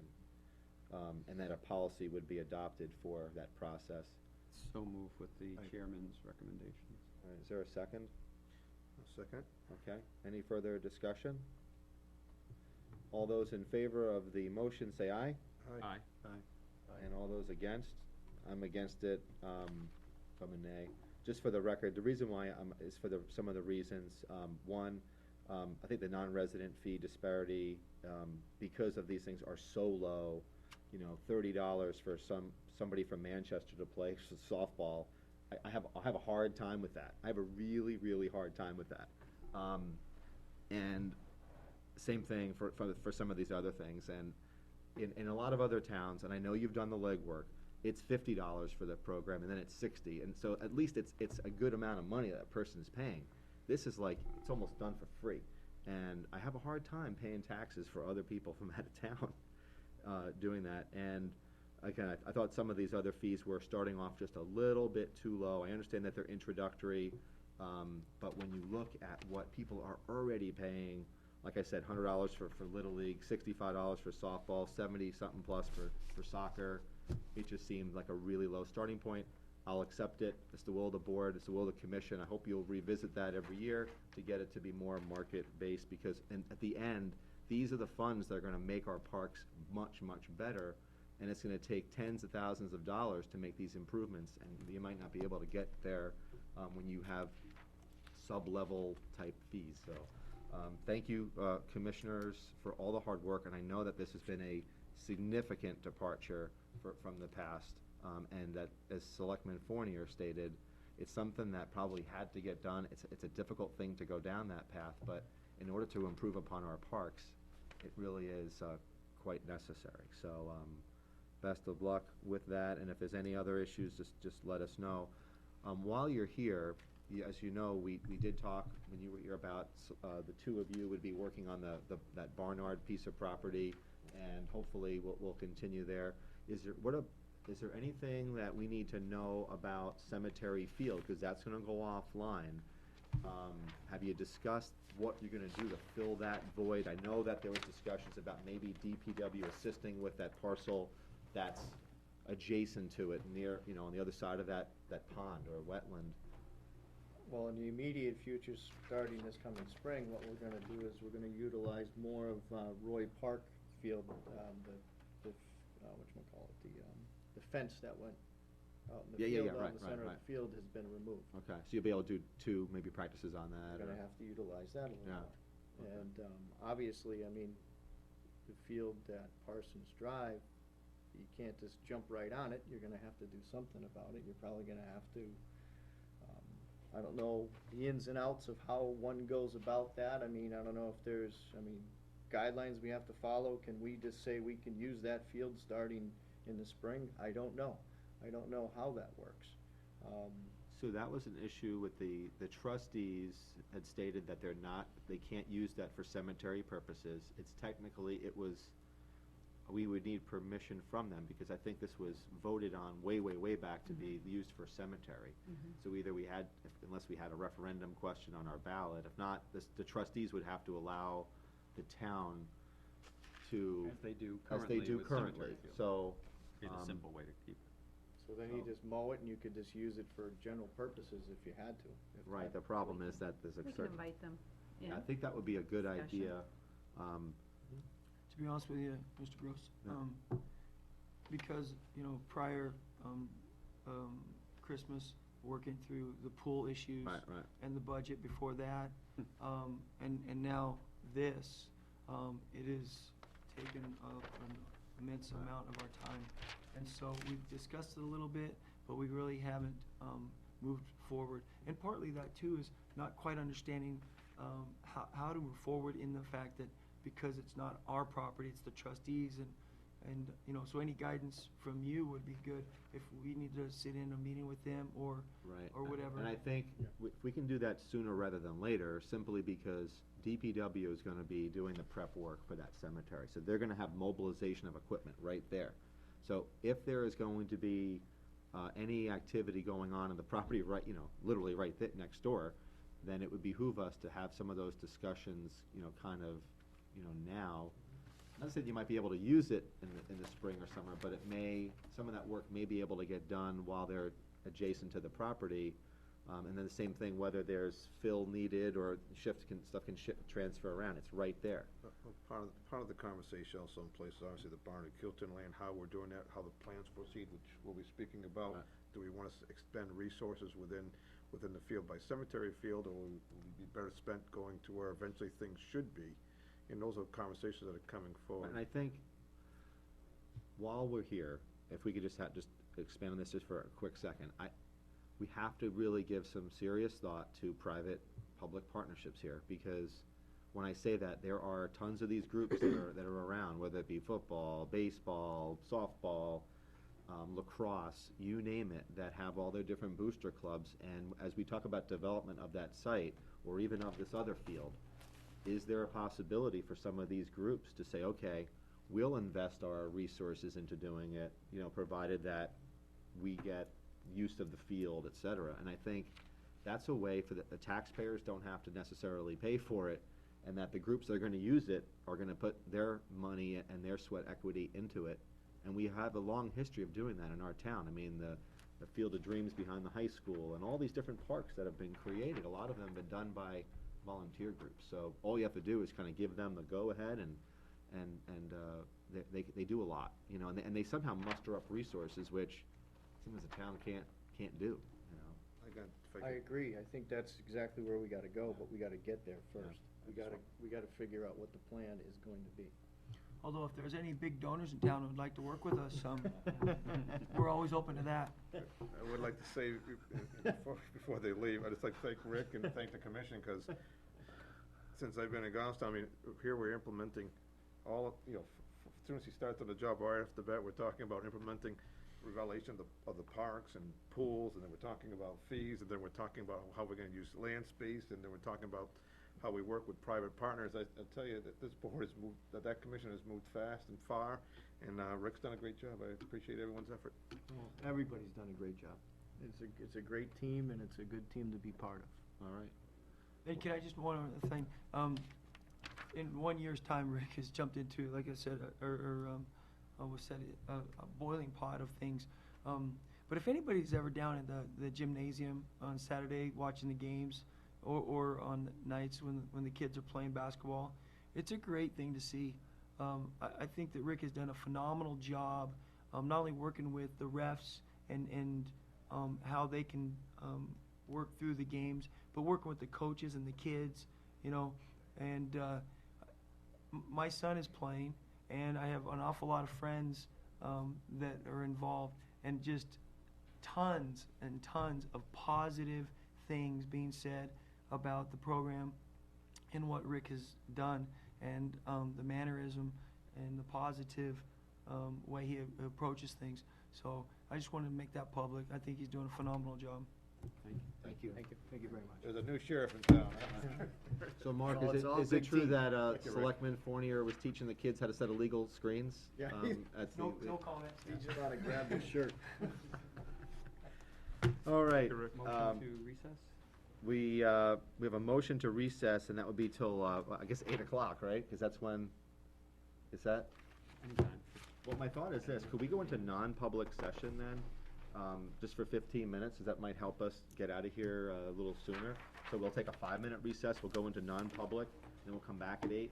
Motion to 8:05. go into non-public under RSA 91A3, Roman numeral 2. Reputation. Yeah. See ya. See. All right, and that's seconded by Steve. All those in favor? Aye. Roll call? Yes. Yes. Yes. I'd like to welcome everyone back. The board was in a brief session of non-public, and we're gonna have to go back in after the public session is over. At 8 o'clock on our agenda, we have scheduled our resumed discussion, and that was a review of the draft conservation easement for the Blackbriar development. And I believe everybody has had a chance to review the easement. And what I'm gonna do is, I know that some of you here are interested parties, but since David has kind of taken the lead on this thing, if there's any questions or comments, I'm gonna funnel it.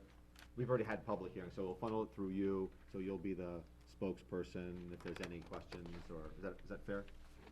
Okay. Yeah, okay. All right, so, the town has separated the two issues. One was to accept the open space land, and the next issue was whether or not to proceed with the conservation easement, which would be held by the PLC Piscataquag Land Conservancy. So that's where we're at now, so I'm gonna open that up for discussion.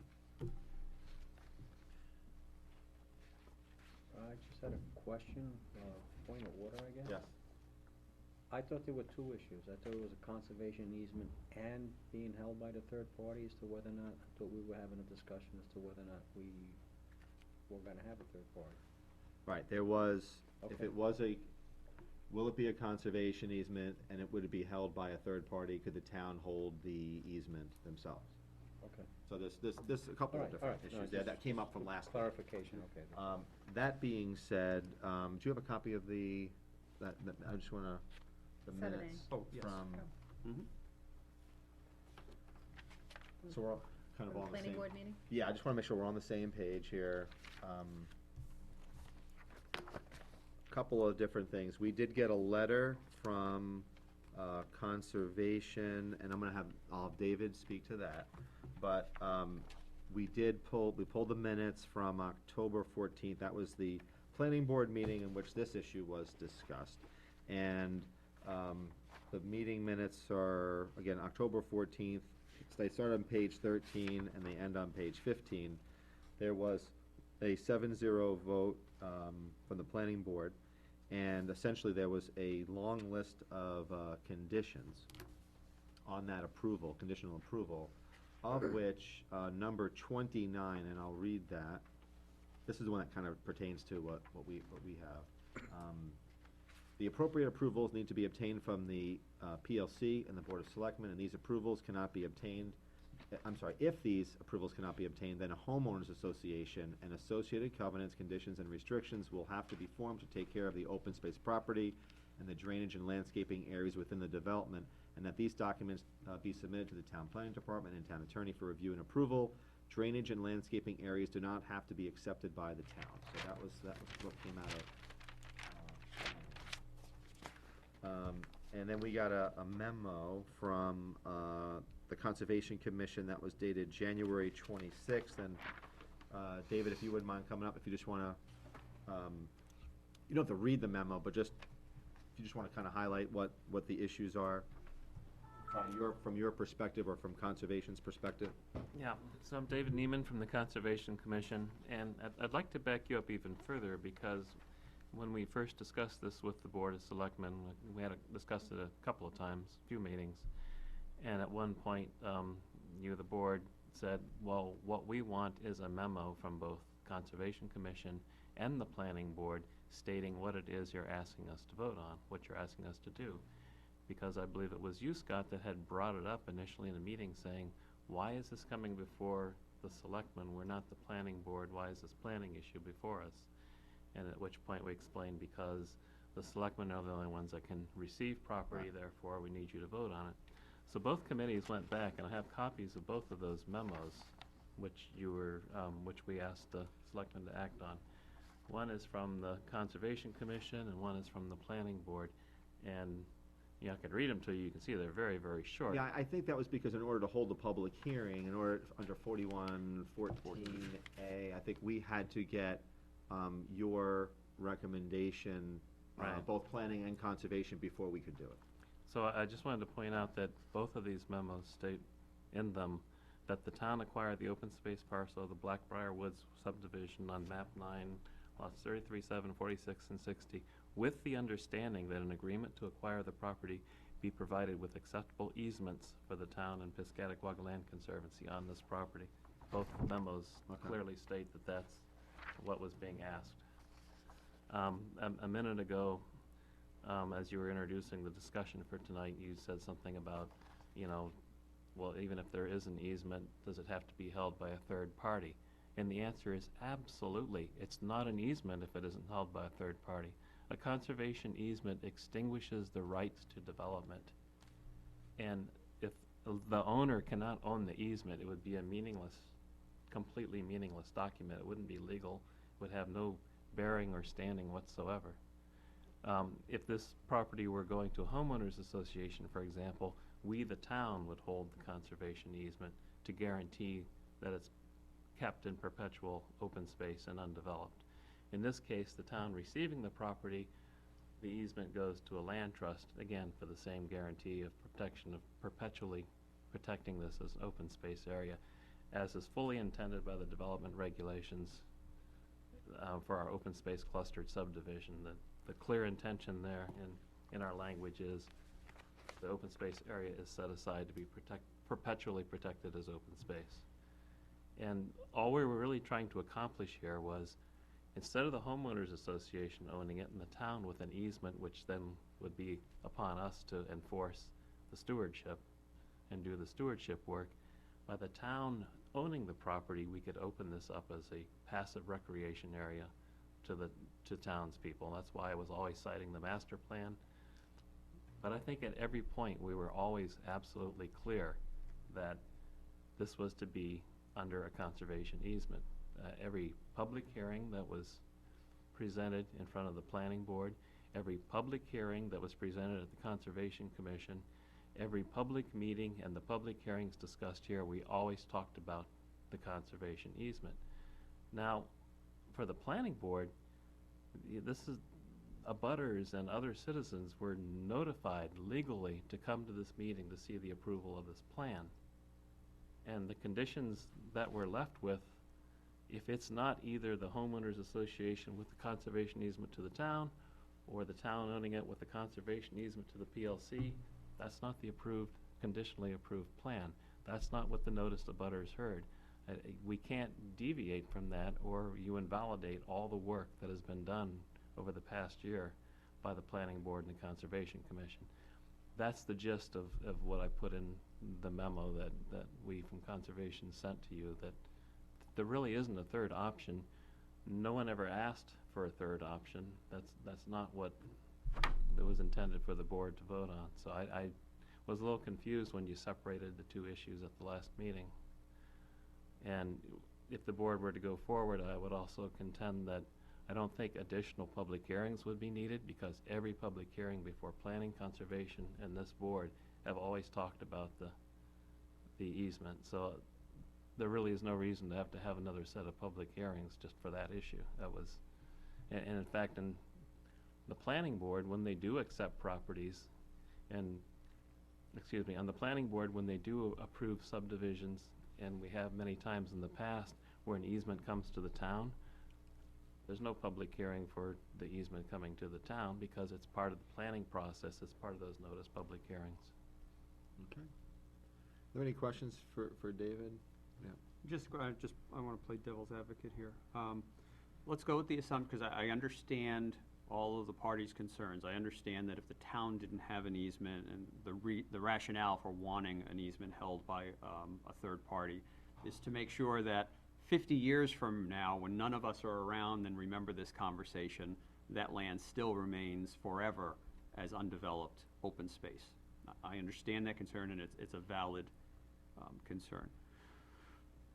The recommendation from the planning board was for the town to enter into an acceptable easement agreement with the PLC.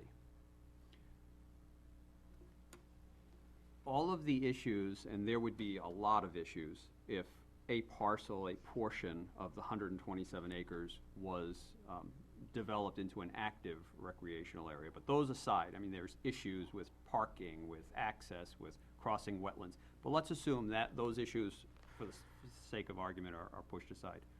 Could the town enter into an acceptable easement agreement with the PLC that allowed and identified an acre, 2 acres, 3 acres of that parcel, of the total 127 acres, that could at some point be developed into an active recreational area? And still preserve, because it would be in the easement, that easement would be forever, but it allowed the town at some point to put in active recreation in an area. The answer is, when you're talking about negotiating a conservation easement, yes.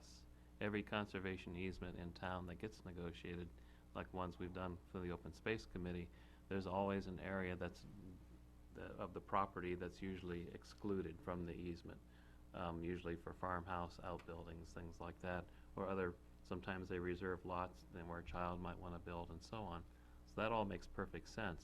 However, don't forget the development regulations. The development regulations for our clustered open space subdivision says, we've applied these formulas, we've determined with a yield plan how many lots could be developed on this, and then we have said, okay, this amount of acreage will be set aside undeveloped.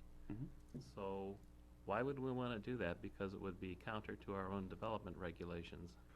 Well, if I could, this this acreage far exceeds the requirement for this. Does it? Absolutely. I don't believe so. If you go back and look at the yield plan determined the maximum number of lots that could be built, and then they were clustered. The reason the acreage is so big on this one is because there's so much wetlands, and there's so much buffer area around the wetlands. There was not a big margin on here. The number of lots being proposed for the subdivision is the same as the yield plan. I understand that, but it would still be, quote, open space. It would not be developed land, and I'm not suggesting that anything be excluded from the easement. What I'm saying is that the easement would include a portion that would allow certain activity on it. I'm not talking structures, maybe a soccer field, a grass field where kids can play. See, and I thought, I will be candid, I will throw this out. I look at, when I walked that property, I said, wow, that would be a great place for like the Boy Scouts to camp or Girl Scouts to camp, and yeah, I wasn't thinking about, massive structures, but you know what, I was thinking about a pavilion or something where people could, you could have groups go and spend some time there, which would be a nature, again, that's what camping is, but that's where I struggled with. I don't think that there are very few places to put a soccer field. It's possible, but I saw it as a different type of use, and that was where, candidly, that's where I struggled with this, in that I don't see it. I don't see the town selling this off and putting condos, but I also think that, putting, a pavilion, or could there be a spot for a basketball court or something like that? I saw it more as not just passive recreation, but small component being active recreation. It's 126 acres. I understand what you're saying, but once again, please, you can't just throw out our development regulations. They're there for a reason. They're there for a purpose. How would that? You are formulating future uses and development, potential future use and development, which was not part of what was reviewed in all those public hearings before the planning board. You're trying to create another plan. You are trying to do what you said in the very first time you heard this, is be the planning board. The planning board has come up with a plan. This is very straightforward. The planning board has come up with a plan. Part of that plan is we would like to set this open space aside with the town accepting it with the conservation easement. That's all you're being asked. You're not being asked to be the planning board and create another plan which has not legally been heard, which has not been notified. Butters have not received their notification letters to hear this discussion, and how would you even do it? We have the development regs, the planning board has followed them, the Conservation Commission has followed them.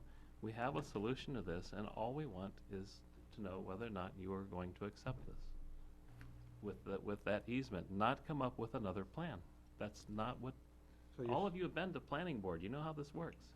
just for a question, so you're saying from, and what I'm hearing, and I gotta tell you, some of my thoughts are in here too, is that, and I walked, I think it's a great piece of land, I don't think anyone's gonna build a structure, but, well, maybe something as far as camping or something, you're saying it's an all or nothing deal? I mean, that, or there's no room to adjust, to look at something like that? I mean, in other words, when we take this land, it's forever, correct? Yes. And as community changes, and I'll make a good example. I remember when the Boy Scouts used to be off of Kennedy Hill Road. Now there's so much development that I don't think they're there anymore. And I remember as a young kid, there used to be another place down at the Piscataqua River that I used to go. So if they said, hey, can we use it in that type of action where, let's say scouting, where they would go out and maybe they would mark the trails, do certain things within the land, you're saying that would not be on the No, table? I'm not. Everything that you are saying is something that can easily be negotiated in the easement. Those are uses allowed in the easement. It's when you start talking about, well, let's reserve an acre or 2 acres or whatever, that we might want to build something that's not passive recreation. That isn't in the plan before the planning board. How can you do that? That's not the plan being approved. Kimberly, if you wanna relay it through David, I'm good, but I don't wanna like, this is not like I'm giving a courtesy here to David, so if you want, you can confer with him. Can I just follow up my question? Yeah. So in its form, if it went through like this and the scout said, hey, can we use this as an area for camping and doing whatever they do, and they said, hey, I wanted to put up a little pavilion, just, A lean-to. or whatever you wanna call it, TP. would that be in the process or out of the process? There can be specifications in an easement for some structures, something like a lean-to I think that's within the realm of possibility. So, But be if you're upfront? going to Yeah. start putting in, those things, they have to be negotiated and they have to be worded properly so that your lean-to doesn't turn into, a heated building with a Showers asphalt and- driveway coming in and, shower facilities, spas and, So, you know. so my next question, so being that you're saying this would, and help me out a little bit, this would have to be upfront, saying here's what they would like to do when they took when the easement's taken? Have to be in the easement language. Yes. And so if something changed 5 years down the road, and let's say if it wasn't done originally, and 5 years down the road, that would not be an option. Well, most things you wouldn't want to be an option. That's the whole reason you have a conservation easement. I mean, there's a lot of uses allowed in the easement for the recreation, for logging, and so on. I mean, there's a lot in there. You focus on what's not allowed, but there's also a lot that is allowed. I mean, we didn't have to go this route. The planning board would have been more than happy to just homeowners association. Can you confer with easement Kimberly, us. please? Sure. Any other questions? Just one sec, it's making my point that I came to the public hearings to talk about a parcel with a conservation easement on it. And I spoke at a public hearing about a parcel with a conservation easement on it. If I knew I was gonna have to argue the reasons why we put a conservation easement, I would have done that at that time. So now I'm in a position where I'm frustrated, and I can't believe that I can't speak about why you can't separate the land from the conservation easement, because that's what I thought the public hearing's for, so that's exactly our point. Okay. Actually, while Kimberly was speaking, I spoke to Paula, and what you were asking about, could they build a lean-to? Actually, it's in here, and they can. Okay. It's What under page? section D. If I may ask a question, on a different track now. The selectmen have agreed to accept this land, right? But we haven't signed the deed. If we haven't signed a deed, how can we place the land under protection through an easement? Doesn't one follow the other? And the easement says, when we agree to this easement, we say, also, we have read and we fully agree with a baseline documentation report. I haven't seen the baseline documentation report. And you need to turn around and confer with the public. What section was that, David, did you say? Section D, Okay. Is Kimberly the only other one that's gonna A speak lot here? of section Ds. Thank you. I just don't want this thing to snowball out, so if it's just gonna be you, Kimberly, how about this? I think that I can answer some questions because I'm Paula Belmore from PLC. Okay. So some of the questions you're asking, it's very easy and quick for me to answer. Okay, and is the board okay opening this thing up? I facilitate the meeting, I don't have an issue. is everybody okay with that? You okay? I'm happy I'm to okay. reserve comment Okay. simply to answer questions and that Okay, more expediently. okay, I appreciate it, thank you. So, with regard to your question. Yes. Has that been responded to? Well, no, it adequately? hasn't. No, not yet. So, Okay. the way that you can ease the property, you have one of two ways. Come on up then. All right. We're good, and Kimberly, you can come on up too. Sorry, Paula Belmore from the Piscataqua Land Conservancy. Either the current owner, Mr. Martell, can place an easement on the property before it's transferred to the town, which is actually typically how we do it. Although we work directly with the town to negotiate the terms of the easement because typically the developer is not as concerned with that. He actually eases the land and then it comes into the town already under easement. Or at the same closing, at the same time we transfer the land and fee to the town, we can then immediately put an easement on it. And it happens, within seconds.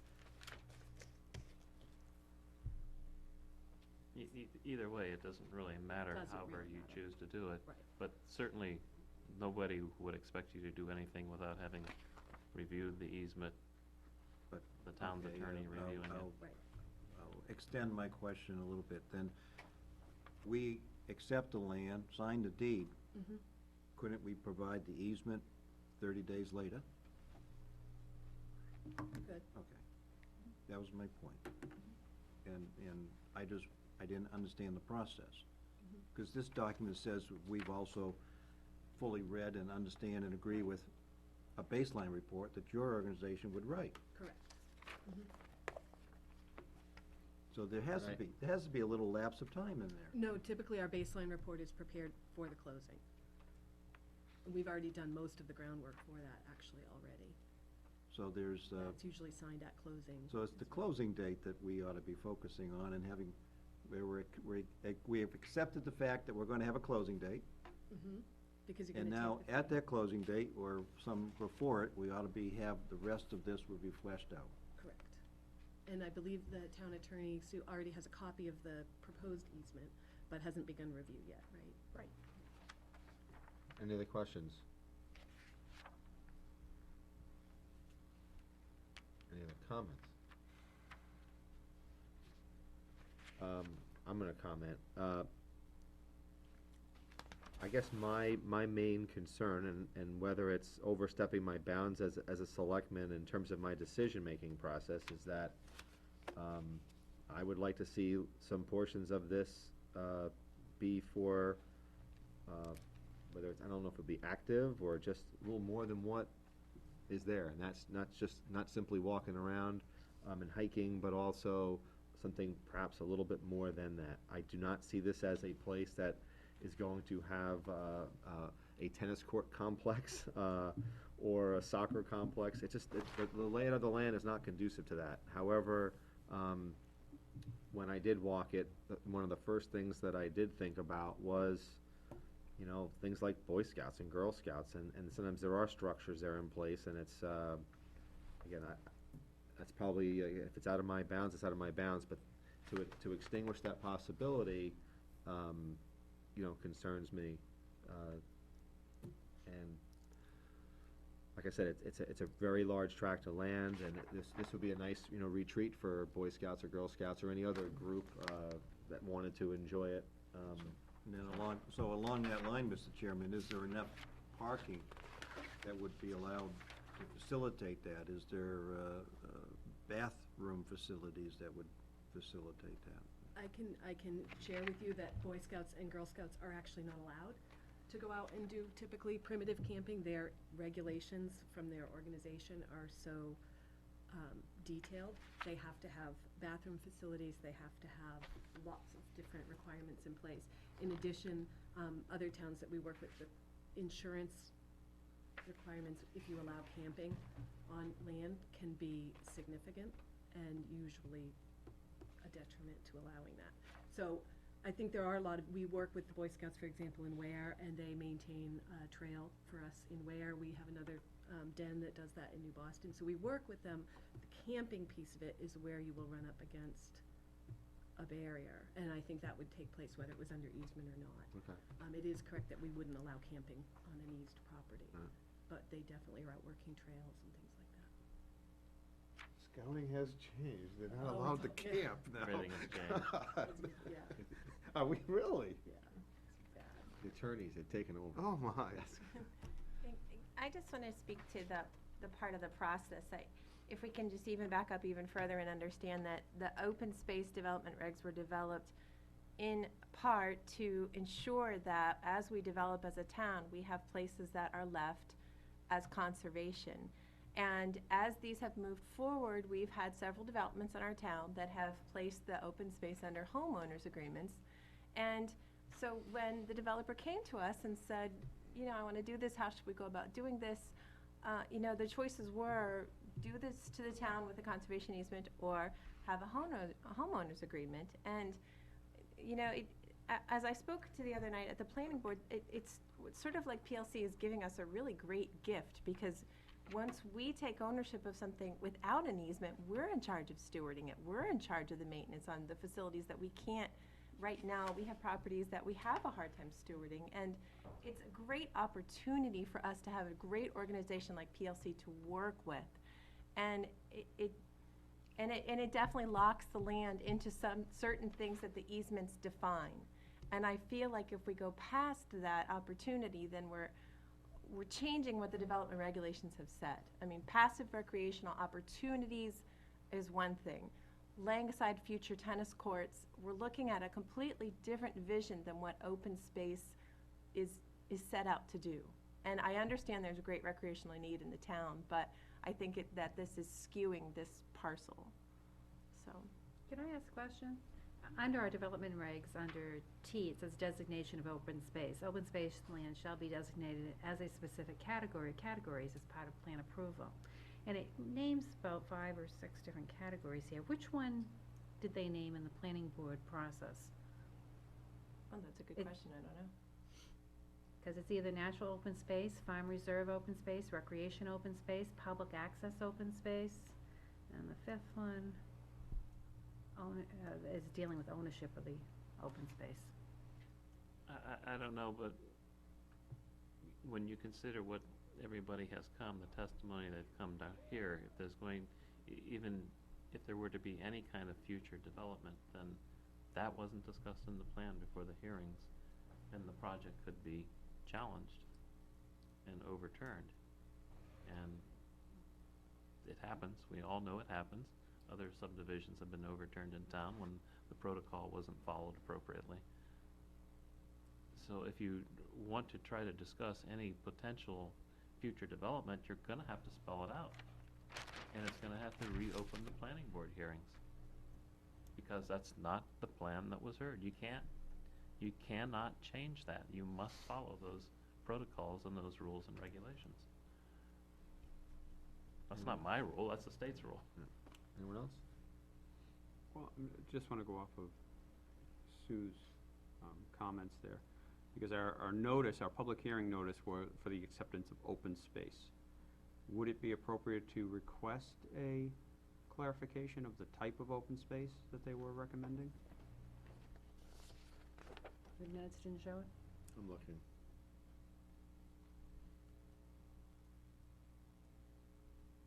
That was identified. Sat through every meeting, and I do not recall any conversation consistent with that portion that you just read. Or we have the plan there. Because that could be a very done deal, passive recreation. Brian's here if he. Oh. Brian, do you know? I don't know, well, we never did have a discussion regarding those 5 points there.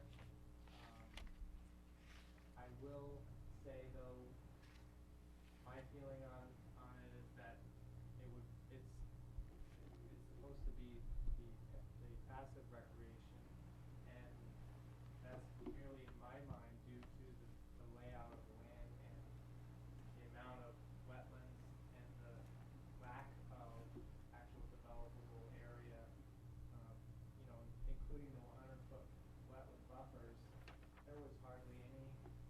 available leftover land to do anything with, including grass, parks, or anything else. But municipalities, if I'm not municipalities are not bound by those regulations, if I'm not mistaken, right? They can be waived. They can be waived by any board. No. Time out. This is a subdivision proposal, not by the town of Goffstown, but from a private entity where the open space is going, and Well, the same issue, David, the same issue was had Not at all. 6 years ago during the kindergarten, where the open space was gonna be donated to the town for the purpose of building a kindergarten. So, what we're saying here is that we would like, from what I'm hearing, portions of this to be reserved for, future use that, I don't know what it might be 25 or 50 years. Scott, the town of Goffstown did not present an open space subdivision plan to the planning board. Right, the A developer private did. developer did. Correct. So you're saying, well, the plan is exempt from this. This isn't the Goffstown being I approved. understand, This but is the once, private developer. but once that land is now owned by the town of Goffstown, now the town of Goffstown determines what the use of it is, unless there is an easement. Yes, Thank you, so that's my whole point. but you keep ignoring the fact that the planning board, with all these public noticed hearings, has reviewed a plan and discussed the details. The question of whether it was type A, B, C, D, or E, nobody ever cited one of those. But every meeting, over and over and over ad nauseum, it has been stated, open space, passive recreation, public access, all three of those categories. There's no doubt about this. It's been stated in every meeting. How do I know that? Because I've been to every meeting and I've said it. So that there would be clarity, and yet somehow there is no clarity. It's been stated repeatedly, and you cannot alter this plan in this board and have that stand legally. With all due respect, and I agree with what you're saying in some areas, but as what you're saying as far as the noticing, it was noticed as an open space acquisition. The planning board gave it to, their recommendation was to enter into an acceptable easement for an open space acquisition. The fact that 1, 2, or 20 people stand up and say, this should be this, that, or the other thing, doesn't change that notice. And I think that's what we're discussing, is the type of open space. Read the memo. From? Planning board. And from Conservation Commission. You just cited the memo. And the memo in both of these says to acquire the property with the conservation easement with the PLC. I understand that, and I'm not arguing that. But what I'm saying is, and those are recommendations to us. However, there was never a notice that said, we are looking to acquire land with a conservation easement for passive recreation or for active recreation or for, it was to acquire an open space acquisition, land. And I agree that we should have an easement. I agree with you. I think that that goes part and parcel. We need to have a third-party easement with PLC. I think the argument or the discussion right now is what type of activities with that open space should be considered. And those are items negotiated in the easement. I agree. But I don't think that we are limited by any one certain thing because of what comment was held or heard at the public hearings. The notice was for open space. If you are suggesting that I am saying that the terms of easement aren't negotiable, that's not true. No, actually, No, I during the agree. public hearing, you said that would be negotiable. The Would be town negotiable. negotiate Yes, the terms of and the that's easement. You did why say a that. copy was sent in January to begin to review, which it's been decided was deferred upon. I understand why it didn't go to lawyer, why incur a bill before we know. Exactly. But the vote, the discussion last week was starting to throw out the possibility of you being able to do this without the easement. And I don't believe that that is correct, or that that can be done, and that that would be a violation of the plan that is conditionally I approved. think it would nullify the I planning think it would board's nullify it. recommendation. I agree with you there. And I accept that. We're gonna get to the point where there is gonna be an easement. And we're gonna get to the point where it's PLC. but we're talking about the words of the easement, and maybe that's worth a non-public session with potential conservator. So I'm agreeing with everything you just said. I'm agreeing with everything you just said. Because But it every now became and then clear I in my hear mind words when- creeping in about, but I don't know, I think maybe we ought to It became It has to clear be in my spelled out mind up where front. what we agree. agreed to as a board was, we're gonna go to a closing. And at that closing, there's gonna be a deed instrument, there's gonna be a easement instrument on the table. But neither of them have been written yet. There's a period of time for that to occur. that is true. It's clear in my I mind. agree with you there. I'll state my opinion. D, no building, structure, or improvement of any kind, including but not limited to a dwelling, septic system, tennis court, cabin, residential driveway, dock, swimming pool, aircraft landing strip, tower, mobile home, or commercial structure shall be constructed, placed, or introduced onto the easement area, except for structures or improvements that are necessary in the accomplishment of the forestry, habitat management, agricultural, low-impact, non-commercial, outdoor, recreational, educational, or conservation uses of the easement area, included but not limited to a gravel, dirt, or other permeable surface road, fence, culvert, barn, or shed, and not detrimental to the, so I think this is where, D is where you get to the heart of what is going to be acceptable or not acceptable. Excuse me, Chairman, but I don't understand what you're reading from. It's okay, D it's, is not- it's D. Draft of the Okay, easement that's is in what the I We thought it don't was. need to be verbatim in the minutes D. anyway, so just say Scott talked about, structures that may be permissible. And I think that is the issue at hand. I don't think, I can speak for myself, I'm not, like I said, I'm not looking to put condominiums on this thing, but then again, I would think that structures that may be conducive towards, viewing habitat or I don't see a problem with a pavilion or something. I personally don't, and if that's a problem, then I don't vote for it, so. But that clearly spells out that that's not a problem.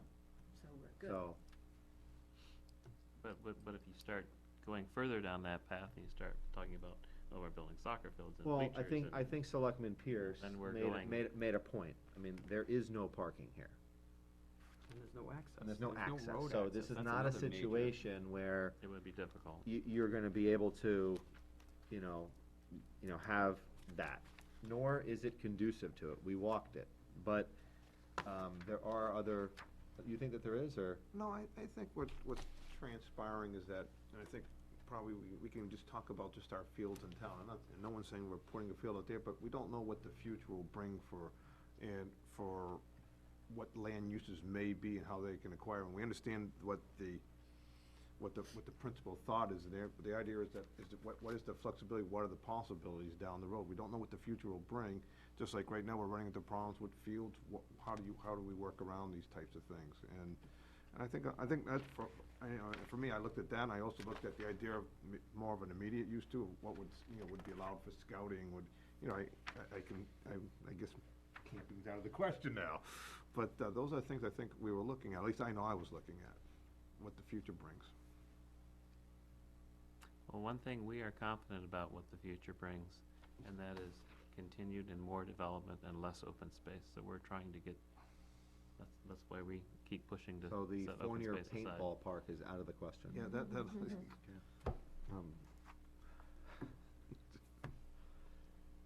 All right, so how does the board wish to proceed from here? Selectman Pierce kind of outlined a path in which, we would, I guess, have discussions or / negotiations, regarding this easement. Is that where the rest of the board wants to proceed?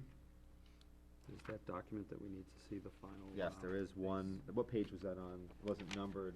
It was, Are you referring to the baseline documentation? Yeah. it's What the baseline paragraph 10. documentation is a photographic report, and there are maps that simply document the condition of the property at the time it goes under easement.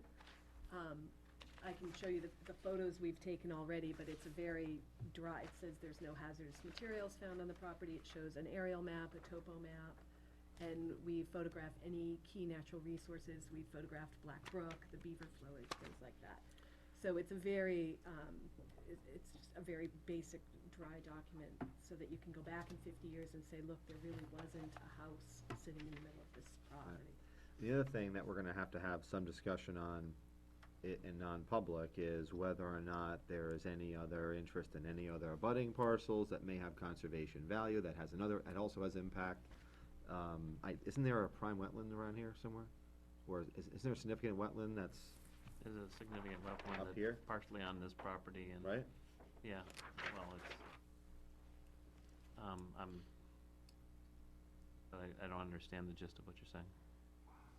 I guess what I'm trying to say is if this is one piece of a larger piece that has, I think that would have an impact, for me in terms of the easement, and is this one piece of a puzzle of other potential easements or purchases that the town may endeavor in future years, and I don't know that. I would hope so, but there's no current Thank you. negotiation.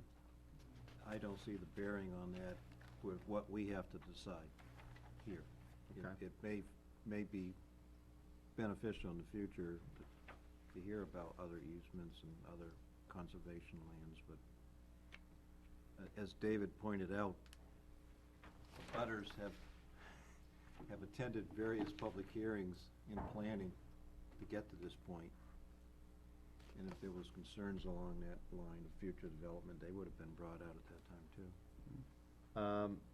Do any other towns have this arrangement? Mhm. Which ones? That you We could- work in Ware, New Boston, many towns work with cluster open space subdivisions, those. Where it gets deeded to the town, and the town uses a group like yours to steward it? Yep, Okay, very, very, very common. okay. All right, any other questions? Just, not that this has a lot of bearing on it, but just curiosity, when you go up Mount Uncanonic, or, let me rephrase the question. How, the PLC currently has easements already in Goffstown, correct? How many acres roughly are we looking at right now? In Goffstown, do you know? I don't have a number for you, for just Goffstown. PLC has almost 5,000 acres under protection in 11 communities, so I just don't know. Goffstown, if you had to put a number in Goffstown, I mean, or what, 200. Yeah, I was gonna guess around 300-ish, something 300. like that. Yeah. and how much land do we have overall in conservation? That's That's, David's favorite Just- question. I'm not trying to hold you to a number, David, I'm just trying to. The reason I always pause when I'm asked that question is there's a lot of land set aside as conservation that isn't actually properly protected. But it's a difficult answer. Well, let's just assume we're not asking the properly protected, but how much put under conservation? With strong easements, No, period, just, well, that's the question. If you ask me to name, well, let's use, since you The brought up the mountain, right. kindergarten, let's use that Right. property as an example. That was called conservation land, was it? No? No. And this is a problem most of the watershed communities face, where lands are owned by the town and were acquired by the town with the intent of it being conservation. That's what the discussions were, but either an easement wasn't placed on them or the proper restrictions.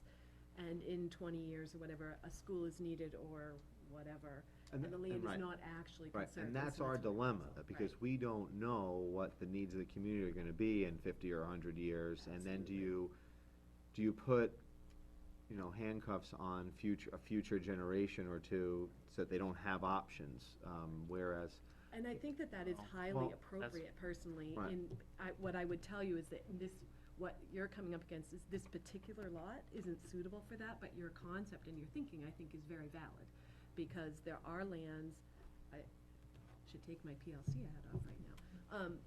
I've sat on a planning board, it is very important that we're identifying areas of town that are suitable for more playing fields or schools or whatever. What I would say to you with my PLC hat back on, though, is this property isn't the right one for that. No, I this think one, it is the right right. one for expanded educational and recreational opportunities, though, which is something that we're excited about. I do not want to see this property locked up. So there will be trails on it. We do want to invite people to be out on the property. And it is appropriate for that. It's just not appropriate for basketball courts or soccer fields or things of that nature. But I do think that's something. Yeah, I that think needs consideration. I think we're all probably on the same Yeah. wavelength, but I've also been to, different places where, they do have a structure where it's a learning center, Absolutely. and it serves an educational purpose.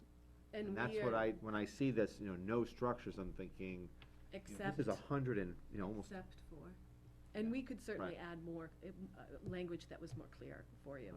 that said if, for educational purposes, we do put in viewing platforms, we put in, kiosks, things like Right. that. All right. Absolutely. When you talk about structures with permanent foundations, That's different.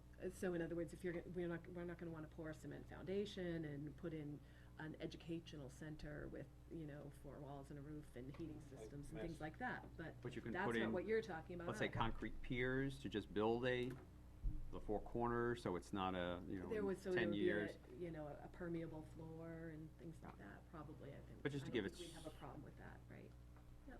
All right, so these are some of the things that we're gonna have to have some discussions about. All right, anything else?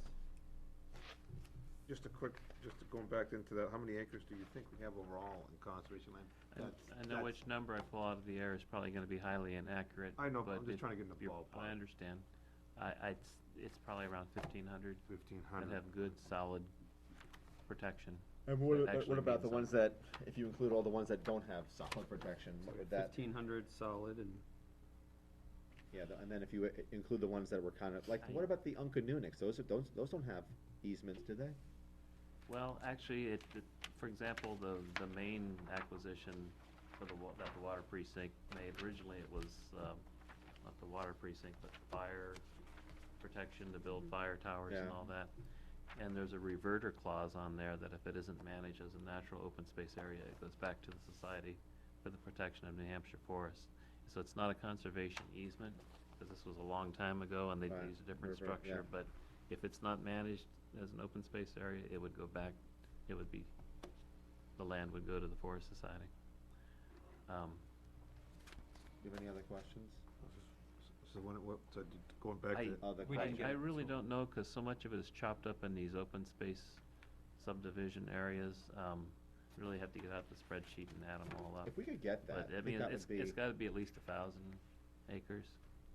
So I think it's about 2,500 altogether, 1,000, not, just roughly speaking, 1,000 might be these smaller portions that, and the PLC, you have about 3, now that's along the river though, correct? No, not Proceed necessarily. towards We have the- easements on the Shirley and Welch farms on Shirley Hill, the Sullivan Gas Truck Farm out on Goffstown Beck Road, so lots around. But if the intent of looking at how many acres there are is to put it in perspective, are we doing what we should, are we doing what we shouldn't? Most towns around us in the watershed have much more conservation land than Goffstown. We're trailing the rest of them. A lot of them have 15, in the teens percentage, and I mean, last time we had 20 plus. Usually, yeah, 20 We're plus. like In single digits Boston's still. at like 21, I think. And what's a good balance? What percentage is you know, considered a good balance? Ideally, up to a third. Right now, the minimum goal in New Hampshire is 25% of total acreage, and that's a sort of, if we can get to that minimum, we're doing well. And that's a statewide goal that is, has been adopted by many communities. Francistown just met their 25%, Deering is way over. But you're talking way different, I mean, we are so close to, Absolutely. yeah, it's a tougher. And I think that you are, and that's one of the reasons why PLC gets very interested in doing projects like this, because we think it's very important that where there is change happening, we need to be there and ensuring that there are these areas of open space so that children have woods to get out into and play in. Because you're right, when we look at a watershed map, Goffstown is very different than Deering or Francistown. Yeah, and I think, I know you understand this. We get the converse pressure. Taxes are high. We need development. We need to bring business in. So it's Open our space job actually here. saves you money on taxes. And we have others that, Open space absolutely we have others saves who on disagree with taxes. that, I will just say. That was a very skewed document, which Yeah. was quite inappropriate. Okay. I'm gonna get my soapbox. It was very inappropriate that you accepted that document at face value, posted it on the website. When you went through there, it was clear that properties were being cherry-picked and said, oh, look, we build big mansions in a new subdivision, and they don't add to the tax burden. Well, There is a I'm gonna- methodology established and okay. accepted by communities all over the state. Okay. You don't make something up and pull it out of the air and pretend it's real, Scott. Okay. That was not a valid thing. That was very, very unethical. Yes. Okay, we're. Focusing on what- Hold on a second. The comment portion is over, now we're get back to board business, so. So you're free to go back to the Thank audience. you. Thank you. Okay. Yeah. Let me make an attempt at a motion here. let me precede first that last week we agreed to accept open space land. My motion is that we would protect that open space land through a conservation easement deed with the Piscataquag Land Conservancy. And? That's it. What about In the the terms of terms? it? What about We the were terms? talking, Terms. I mean, Yeah, that's that's what the we, key. the whole The terms conversation need was to done be, around the and the easement. terms will be negotiated prior to closing. We agree to protect the open space land through a conservation easement deed with the grantee. The only concern that I have with that, So I don't have a motion. concern that I have with that is that you're making a motion, you're gonna do this, and you're gonna do that, and you wanna know something? What do we have to get to the terms that we are acceptable to us? It would seem to me that you other way around. negotiated, exactly, you negotiate, and if you come to the terms that are acceptable, then we accept it.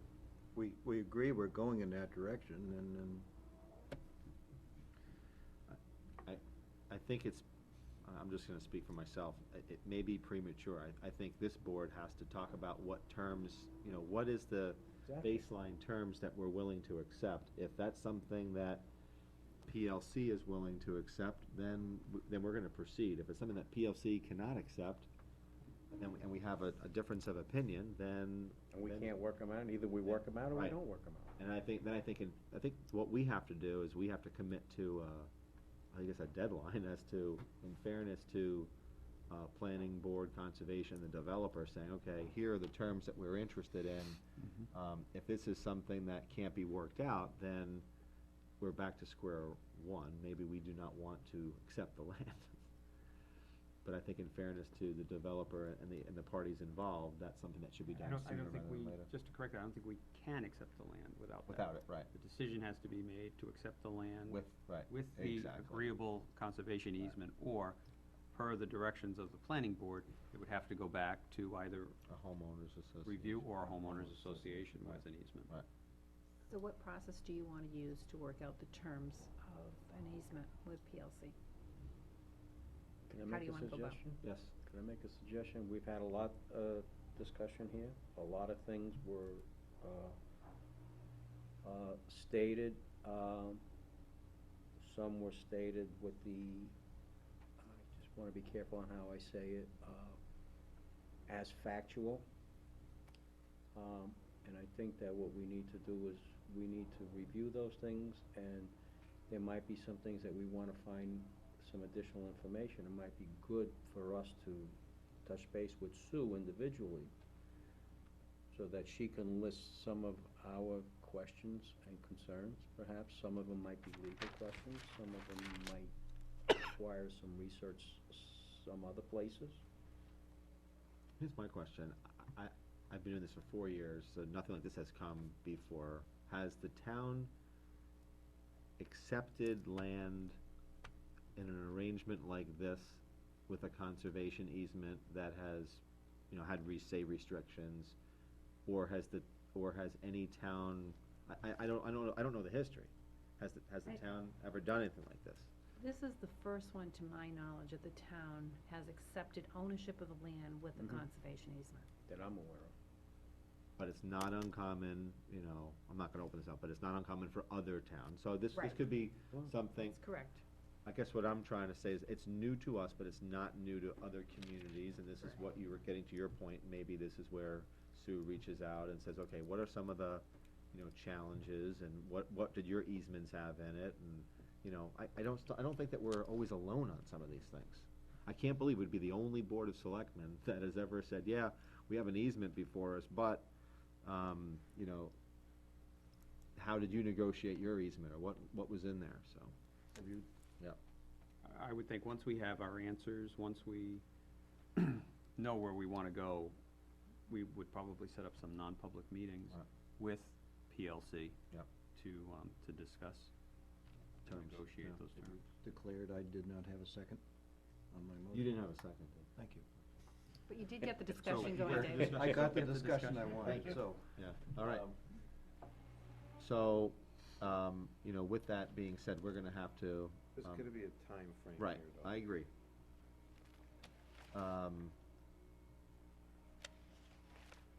2 weeks? For us to do all the I background? forget, we got the Liver meeting coming up next week, so this is gonna be rough for her. Yeah. 3 weeks? I could interject on that, because at some point you lose the option of the offer. Okay.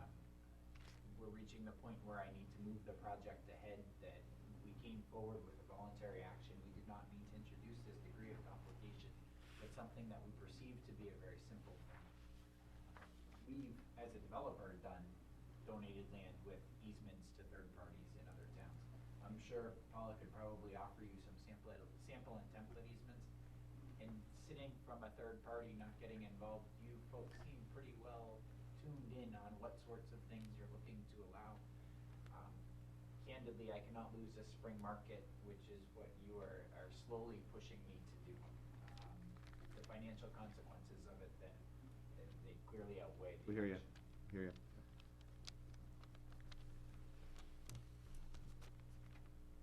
2 weeks, we get it done. All right, What goes you? all right, Take 2 weeks. okay? That would mean some non-public Yes. activity. Mhm. Some non-public activity tonight if you want, to try to discuss some of these things, speed it up. All right, okay, is there any other business before the board? Okay, we have to go into non-public for another matter, Okay. and that was Sue, your matter. That, what would that be, C? B? Okay, so I'll make the motion that we go into non-public for RSA 91A3, 2, that would be, B. Second. Seconded by Selectman Devanza. All those in favor say aye. Aye. Roll call. Aye. Yes. Aye. Yes. Okay, we're good. And we'll go next door.